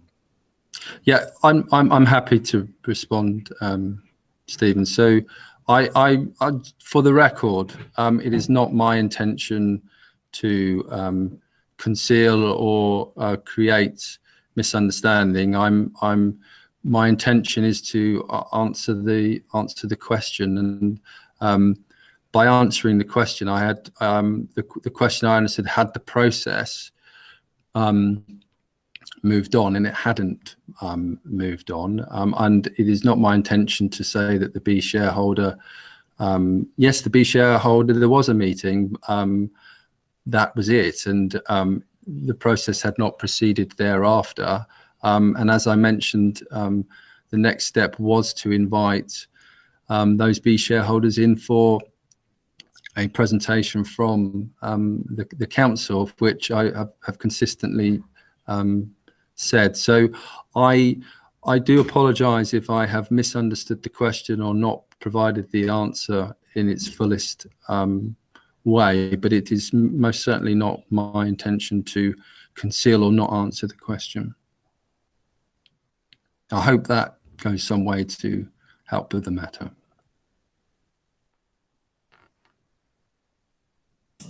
Sunita, you're on mute. Sorry, I didn't check myself. Mr. Garrett, just to confirm that the February meeting of SNR took place on the 10th of February. This subsequent conversation you're talking about, you yourself cited, happened on the 5th of March. So this board hasn't met since, and I don't know if this was discussed at another Strategy and Resources meeting. If it was, then I'm misinformed. But can we drop the point? It has been discussed. And moving on to your next question of pages, I'm sure we're on page 4 still.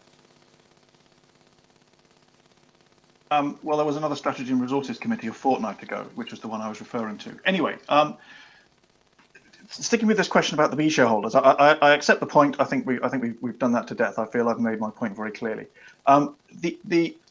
The underlying question, going back to February, the underlying concern that I have and perhaps the underlying concern that the B shareholders had on the 5th of March, is that it remains unclear to me what the purpose is of reorganising the company to remove the B shareholders. And I think this is a fundamental question that we need to grapple with, because People Committee in January, SNR in February, us still now are being told that we have to do this reorganisation.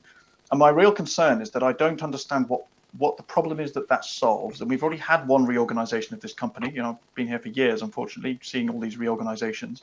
My worry is that we're going to chew up a lot of management time on a reorganisation that doesn't solve the problem that we have, when it could be spent on improving the services to children in the borough.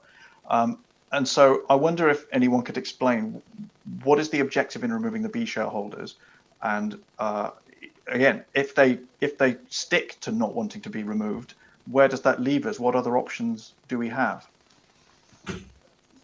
I will. Is it a question from Mr. Gerard? Well, I think it's the managing director of Cognos who's proposing the plan. I don't know. I mean, anybody who knows why we're getting rid of the B shareholders can have a go. Hang on. We've heard you once.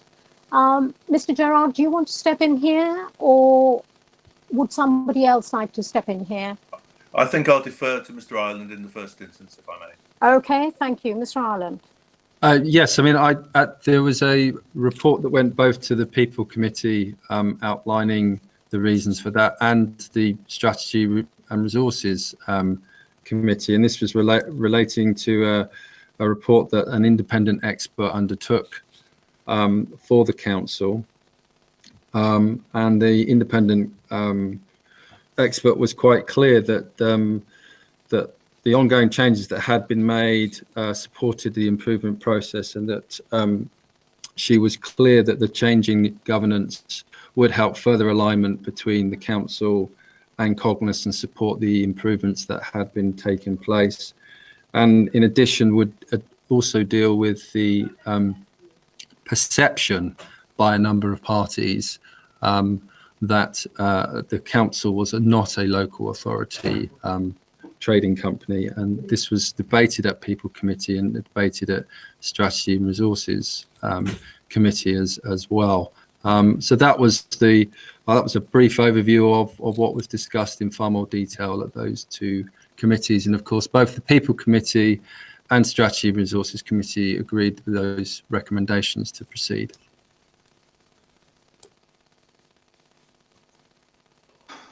I mean, okay, and over to you, Councillor Garrett. More questions?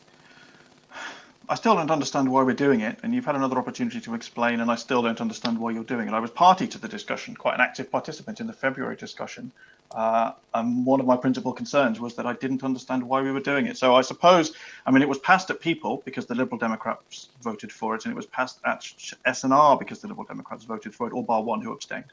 So it's obviously going to go through, and I suppose we'll be sitting here in 6 months or a year's time discussing whether it worked. Clearly, you're intending to proceed with it, so I think I've probably made my query clear. Can I just say over here, Councillor Garrett? Sorry, Chair. Can I just come in and say, sure. If it's been approved by the People Committee and SNR, I'm not quite sure why we're discussing it here. I thought the purpose of this meeting was to approve the business plan. Thank you, Councillor James. I agree with you, but in response to Councillor Garrett's question, how a business decides, a limited company decides to operate, and how many shareholders it has, and who it gives the shares to or withdraws the shares from, is very much the company's own business. As the council is 75% shareholder, it has, legally, it has the right to move in a direction that it feels is right for the future of that limited company. So I think I'd like to draw a conclusion at this point on this matter. As you rightly say, it's been discussed many a times. This is not the place to discuss it or overrule it. This isn't within our gift. We are a subcommittee of SNR. We are here to approve the business plan. So if you have any other questions to do with the business plan, Councillor Garrett, listening. I do. I have to say, these remote meetings are slightly surreal and are taking on an additionally surreal quality by being told that the shareholdings board is not the correct place to discuss matters about the shareholding, which I will admit to not having seen coming. Anyway, No, hang on. I said this is a subcommittee of SNR.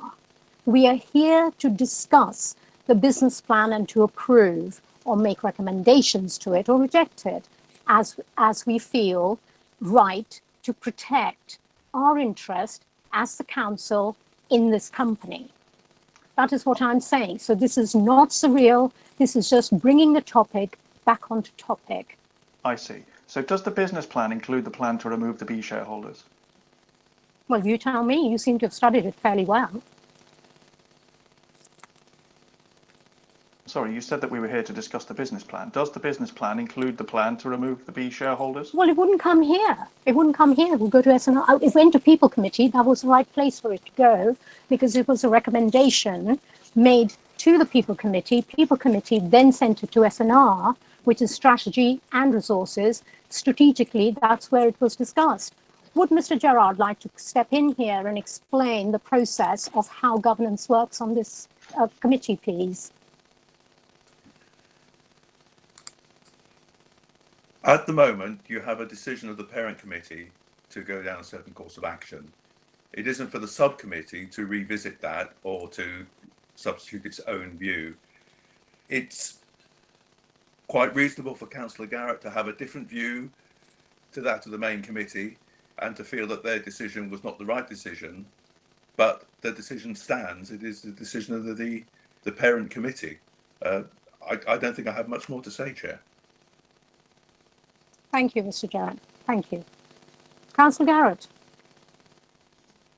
Your next question. Thank you. I mean, I wasn't looking to revisit the decision, just I was life, hope springs eternal that there might be an explanation. Anyway, moving on to sort of money-related questions. I noticed on page 59 there was this question of the £300,000.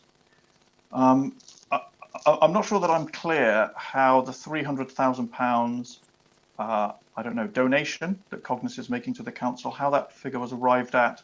And would you mind giving the page number again, please? Page 59.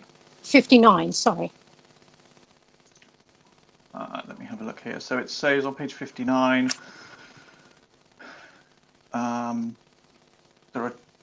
it's the second bottom paragraph. Mm-hmm. It says we are not invoicing LBS for circa £300,000 of therapy provision in year. And I just wondered if I could have some explanation of sorry, there's a motorbike going by, why that was and how the number was calculated and whether this is going to become an ongoing thing. Fiona. Thank you. No, this will not be an ongoing thing. This was a transition process. One of our special schools has a great deal of therapy going into it. We are working with that school to support its, I don't want to say too much because obviously it is the school's issue, but to ensure that it is able to provide the resources it needs to provide, but it remains also financially viable, if you like. But so there was an issue about ensuring that the right amount of support went into the school, and it was decided by Cognus that as almost a sort of a goodwill gesture, because it was not something which had been budgeted for, that they would ensure, because they have very good therapists going in there and they wanted to make the difference in the school, that's what they did. It was a one-off. It's now all been regularised, and the therapy is now part of the overall budget for the school and for Cognus. I think we might be talking about a different figure, because what it says here is that it was to support the savings strategy in place for spend on send placements. Is that what you were talking about, or have I misinterpreted that? Yes, well, we wouldn't want to. It was basically just acknowledging that the high needs block is not exactly, it is a finite amount, and putting an extra 300,000 on that, which had not been planned for, whereas Cognus could manage to provide the therapy and wanted to provide the therapy, that it was not something they were going to invoice LBS for.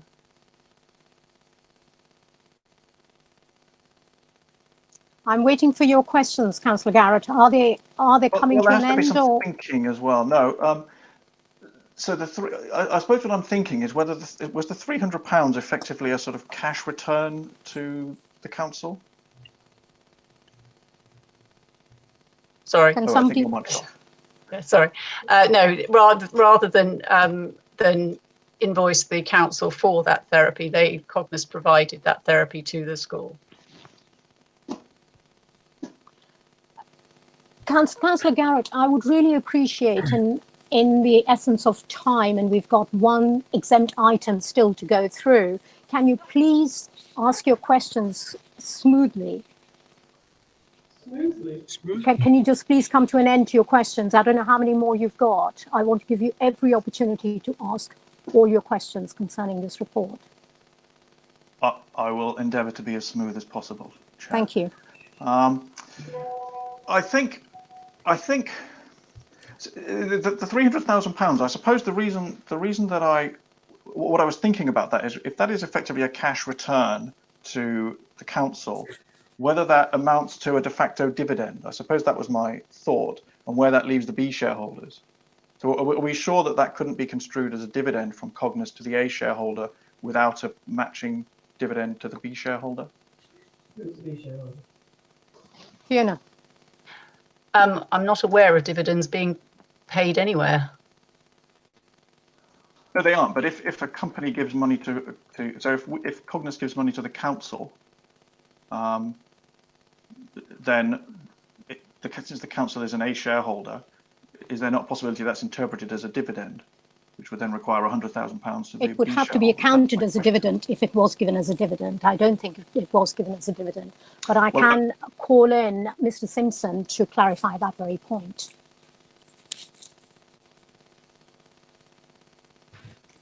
I'm not sure I can provide a huge amount more clarity, Chair. I mean, I think Councillor Garrett's suggesting it was a kind of quasi-notional dividend rather than an actual dividend, and it could be perceived as that. I think Fiona's made the point that the decision was made through the operational management of Cognos to do that work for no charge. Obviously you're challenging how that decision was made and what the rationale behind that decision was, but I don't think doesn't feel to me, I've got no knowledge of this before reading the report, but it doesn't feel to me that it was done as a backdoor dividend because the shareholder put pressure on the company. I think it was made from a company perspective is what the managing director's saying, but Fiona could clarify further.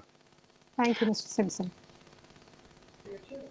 Yes, that is right. It was taken in light of the work that's been done on the high needs block review and the knowledge and understanding that children need therapy, but this was something that the school was finding very difficult, and therefore it was really, as I say, a goodwill gesture to support the school and the families within the school. Thank you, Fiona. Can I just make a point here about this? It seems rather Councillor Allen. Yeah, it seems rather strange that you're giving away 300,000 to one of your major shareholders to the detriment of your B shareholders. And when you're in discussions to buy out or for the B shareholders to give up their shares to the A shareholder, all you manage to do is push the company into a loss, which makes it look unattractive to retain. So I'm just a bit concerned here that what we're doing is depriving our B shareholders by making this company look unprofitable when in fact it was profitable. Thank you, Councillor Allen. Fiona. Thank you. Yes, I understand your point, and as I say, this is not something that will happen again, and it is something that the company has no wish to repeat, but it seemed to be at the time the right decision. It's not about disadvantaging or advantaging anyone. It was about providing services that the school needed at that point. Chair, it can't be the right decision. You know, Mr. Simpson, sorry, Councillor Allen. The company is due 300,000. It should be paid the 300,000. You can't just give it up like that. And it totally distorts all of the accounts going forward. I mean, as it stands, I can support this budget because I don't see you making any profit. Unless you produce a 5-year business plan, which shows how you're going to trade this company profitably, it's a non-starter. Thank you, Mr. Simpson. I was just gonna ask Fiona, because you said the board of directors had obviously seen this business plan back in March, and that would include the B shareholder. So I assume the B shareholders aware of the support, the decision Cognos had made to provide support to a school, which is obviously a B shareholder, as well as support to the council in terms of the high needs block, who are an A shareholder. Correct. Yes. And just make a point on financial sustainability and 5-year financial planning. I'd have to say, as the person responsible for doing that for the council, with my hand on my heart, I couldn't present the Strategy and Resources Committee or the full council with a 5-year sustainable financial plan as we stand today, or probably as we stand in February. So I think from my perspective, I'm not saying it's easy to present a deficit position, which is what Fiona's presenting tonight, but I think she's made the point that the board are aware of it and they're actively working on putting improvements in place. But I think it's understandable why you wouldn't be able to have a 5-year plan at this stage when there's so much up in the air, including kind of the companies heavily reliant on the council's commissioning contract, the high needs block, and we don't know what funding we're getting in 6 months' time. So a 5-year plan for this type of company, I would argue, is very difficult to produce. From a business background, Richard, a plan is exactly what it says. It's a plan. You plan to make a profit. You review that plan on a regular basis and you adjust it according to the results you're achieving. So if you're not making a profit, then you can reduce your plan down. If you are making a profit, then you can show that in your plan. It's planning. It's not a case of, I mean, to literally just show 1 year and show a loss is not good business practice. I'll come back, Chair. Yeah, sure. You got me. Yeah. Yep. I think the problem is the lack. Without repeating myself, the company, I'm sure, and Fiona can clarify, are planning for the years ahead. I think the inability to be able to predict your income at all, given the position around this is a publicly funded, all the income the company is getting are from publicly funded bodies. That's correct, I think, Fiona, including academies, in that sense, publicly funded schools, and therefore the amount of uncertainty over that. Having more figures going forward would be helpful, but I don't think they would have to be. They'd have to be changed on a regular basis, and so I don't disagree in terms of having a plan. It's a really important thing to have. I'm just stressing the real difficulty in doing that at the current time. Thank you, Mr. Simpson, for that clarity. Going back to Fiona, if you've got any other comments, or is Councillor Garrett got another question, or has Councillor Garrett got another question? I have actually related questions. Please, go ahead. Looking at last year's, sorry, I hope I'm coming over smoothly. In the 2019-20 budget, there was a deferred income amount of 637,000, which seems to have sort of disappeared, or at any rate, I wasn't able to follow it. I just wondered what had happened to that, since it's quite a substantial sum of money. Yes, that is a good question, and I will follow up with our financial officer to find out. So will you send that response after this meeting as an email to all? Yes, thank you. Thank you, Councillor Garrett. And next. I think I'm probably about done with my questions. Your 5 pages? I have some thoughts. Yes, I'm actually on page 3, but I've taken them out of order. I do apologise. Okay. I have final thoughts, but I don't know whether anyone else has any questions they may want to bring in. Okay, I will read what Councillor McCoy has put on the chat, and this is just for record, and that is the governance arrangements are referenced on page 58 in the annual business plan. I think it is fair for members to ask how the proposed changes are expected to have a beneficial impact on the business. And I'm sure there's a reasonable answer to that, which I think we've received now. Now, Councillor McCoy, the stage is yours, because you did ask to speak after Councillor Garrett. Thank you. Thank you. Well, I'm not sure we have had from officers the reasonable answer. I think we've got a bit lost in the issue a bit and lost the thing. I mean, from the discussion, I think one reason of changing the structure of the company to just have the council as the sole shareholder has been demonstrated, because having the B shareholders has complicated things so much that, you know, we're asking questions like, you know, does this represent a dividend, and are we disadvantaging the B shareholders? All these questions. I think it shows that it is a very confusing model. I know we weren't quite sure why it had been set up in the first place. So I think it half answers its own question there, is that it's just too confusing, not clear, and it will be a much more straightforward way to do business. I'm sure there's other reasons as well. But yeah, so that's the question. And just on Councillor Allen's point, which reflects pretty much that the point I made at the beginning about you know, budgeting for a loss. I do hope Councillor Allen wasn't mansplaining me. But I think what would be useful in light of that questioning would be if there was a risk assessment attached to the business plan, which could then show what the mitigations are going to be to mitigate the ongoing you know, financial issues and uncertainties. Is, you know, a mitigation report. I think the Encompass business plan had something like that, showing what it was going to do to mitigate the risk, because there is, you know, a lot of uncertainty. I think Cognus would probably benefit from having something similar, which could then be reported to a future shareholdings board. So I'll put that forward as a suggestion. Thank you. Thank you, Councillor McCoy. That's a good suggestion, and I hope Cognus MD Fiona Phelps here would take that on board. It is just, we are all, from all parties here, interested in the strength of Cognus, because it benefits our residents. So hence the questions, hence the searching questions.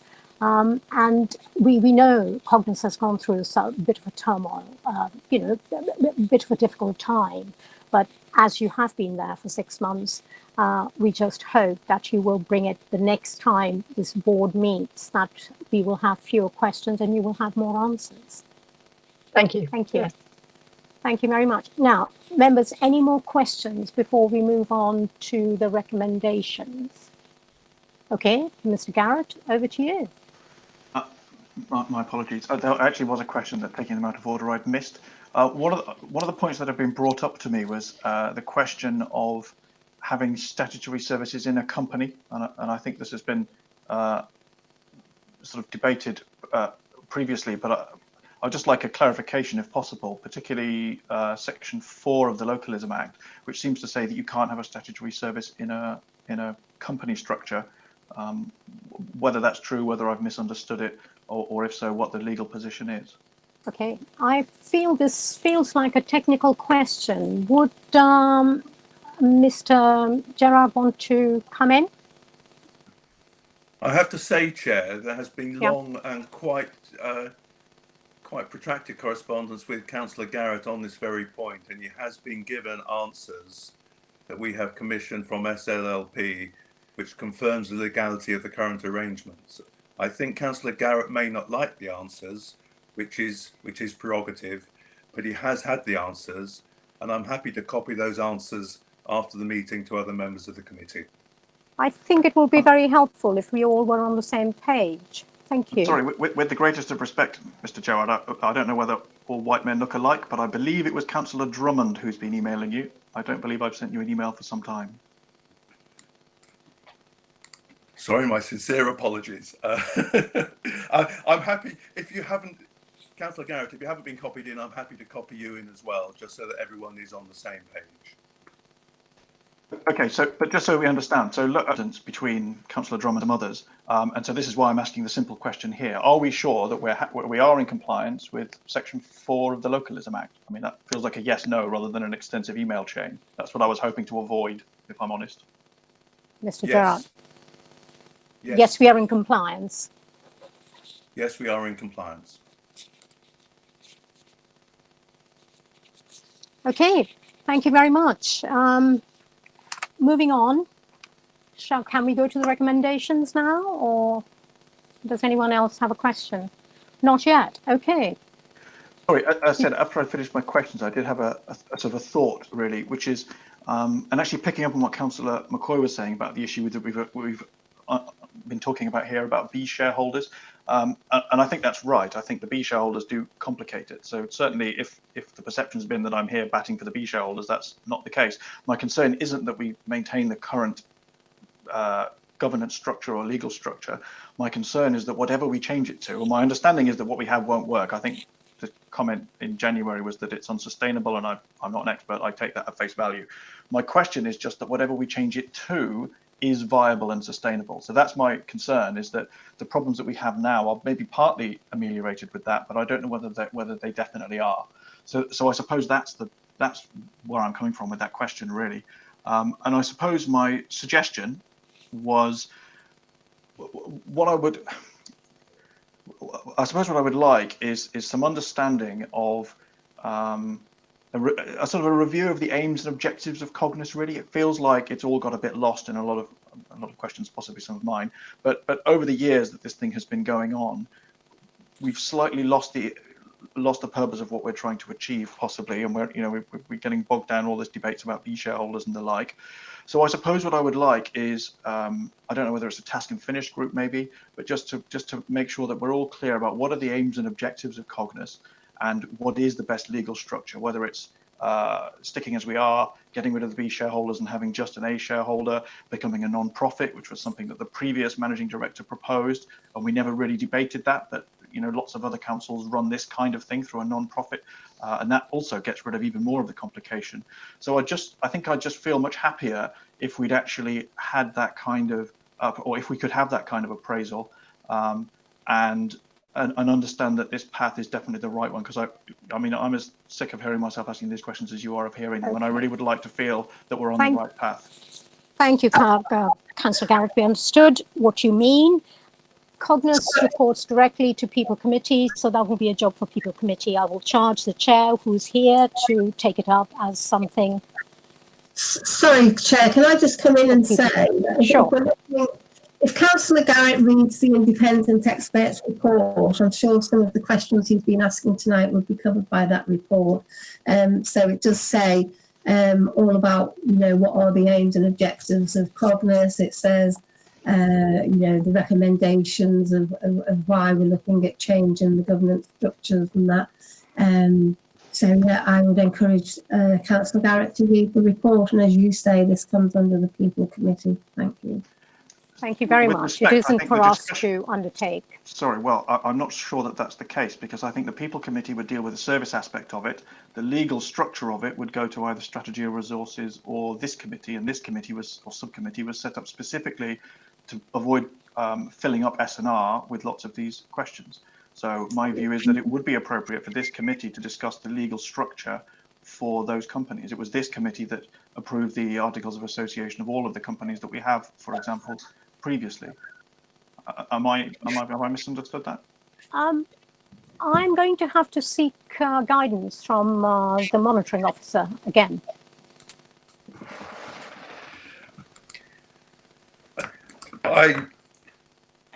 My understanding is that at some point, to go back to the beginning, at some point this was a function operated by the council in-house, and some councils operated in-house, and that's the starting point. The council has decided at some point that it wants a different vehicle to provide the service because it thinks that will lead to improvement. I think the body that decides what is the way the council wants to commission or to deliver this service is the People's Committee.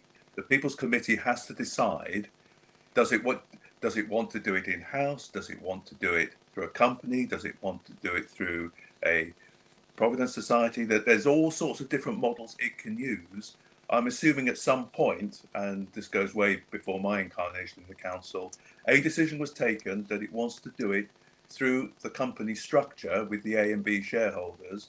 It has now decided it wishes to try and revise that to be a wholly owned company. But I think that is a decision for the People's Committee. Thank you, Mr. Gerard. So over to People's Committee, and as the chair is here, I will let the chair take on that recommendation from Councillor Garrett.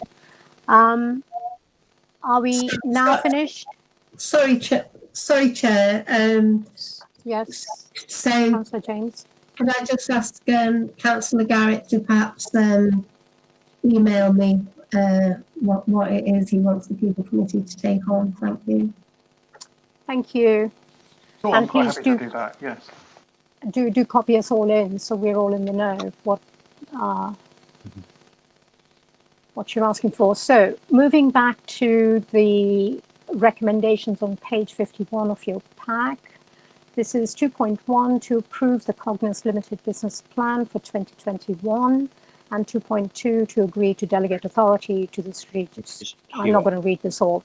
Can we take the recommendations as agreed? The next few minutes.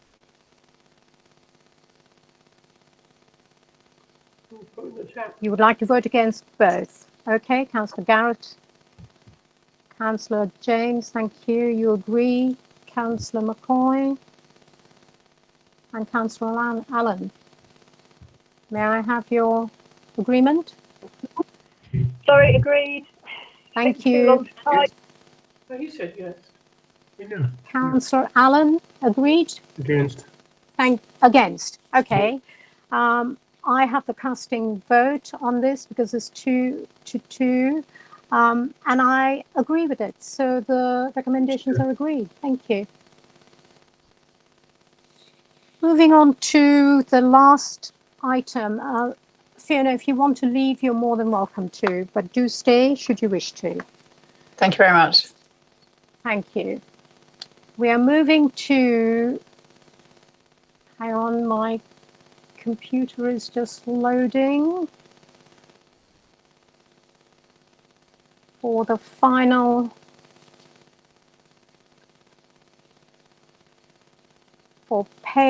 for the final report, which is Opportunity Sutton. Just bear with me for a second. I've just got to read the press and Chair, the did you want exemption. to? Yeah. So this next report is the Sutton Living Limited report. Thank you, Matthew. That's okay. It's again, as before, it's a business plan report. So just to remind members, this is the only report which is currently still exempt on the council's website because of the information contained therein. So, Chair, you or another member may wish to move a motion that we move into exempt session to discuss this report. If you think it's likely that exempt information would be discussed. Of course, if members, if you don't want to do that, you don't have to. No, I will move a motion that this report remain exempt. So do I now read the exemption? If you've got it there, if not, I can read it. Well, if you want to read it, that's fine by me. Okay, no problem.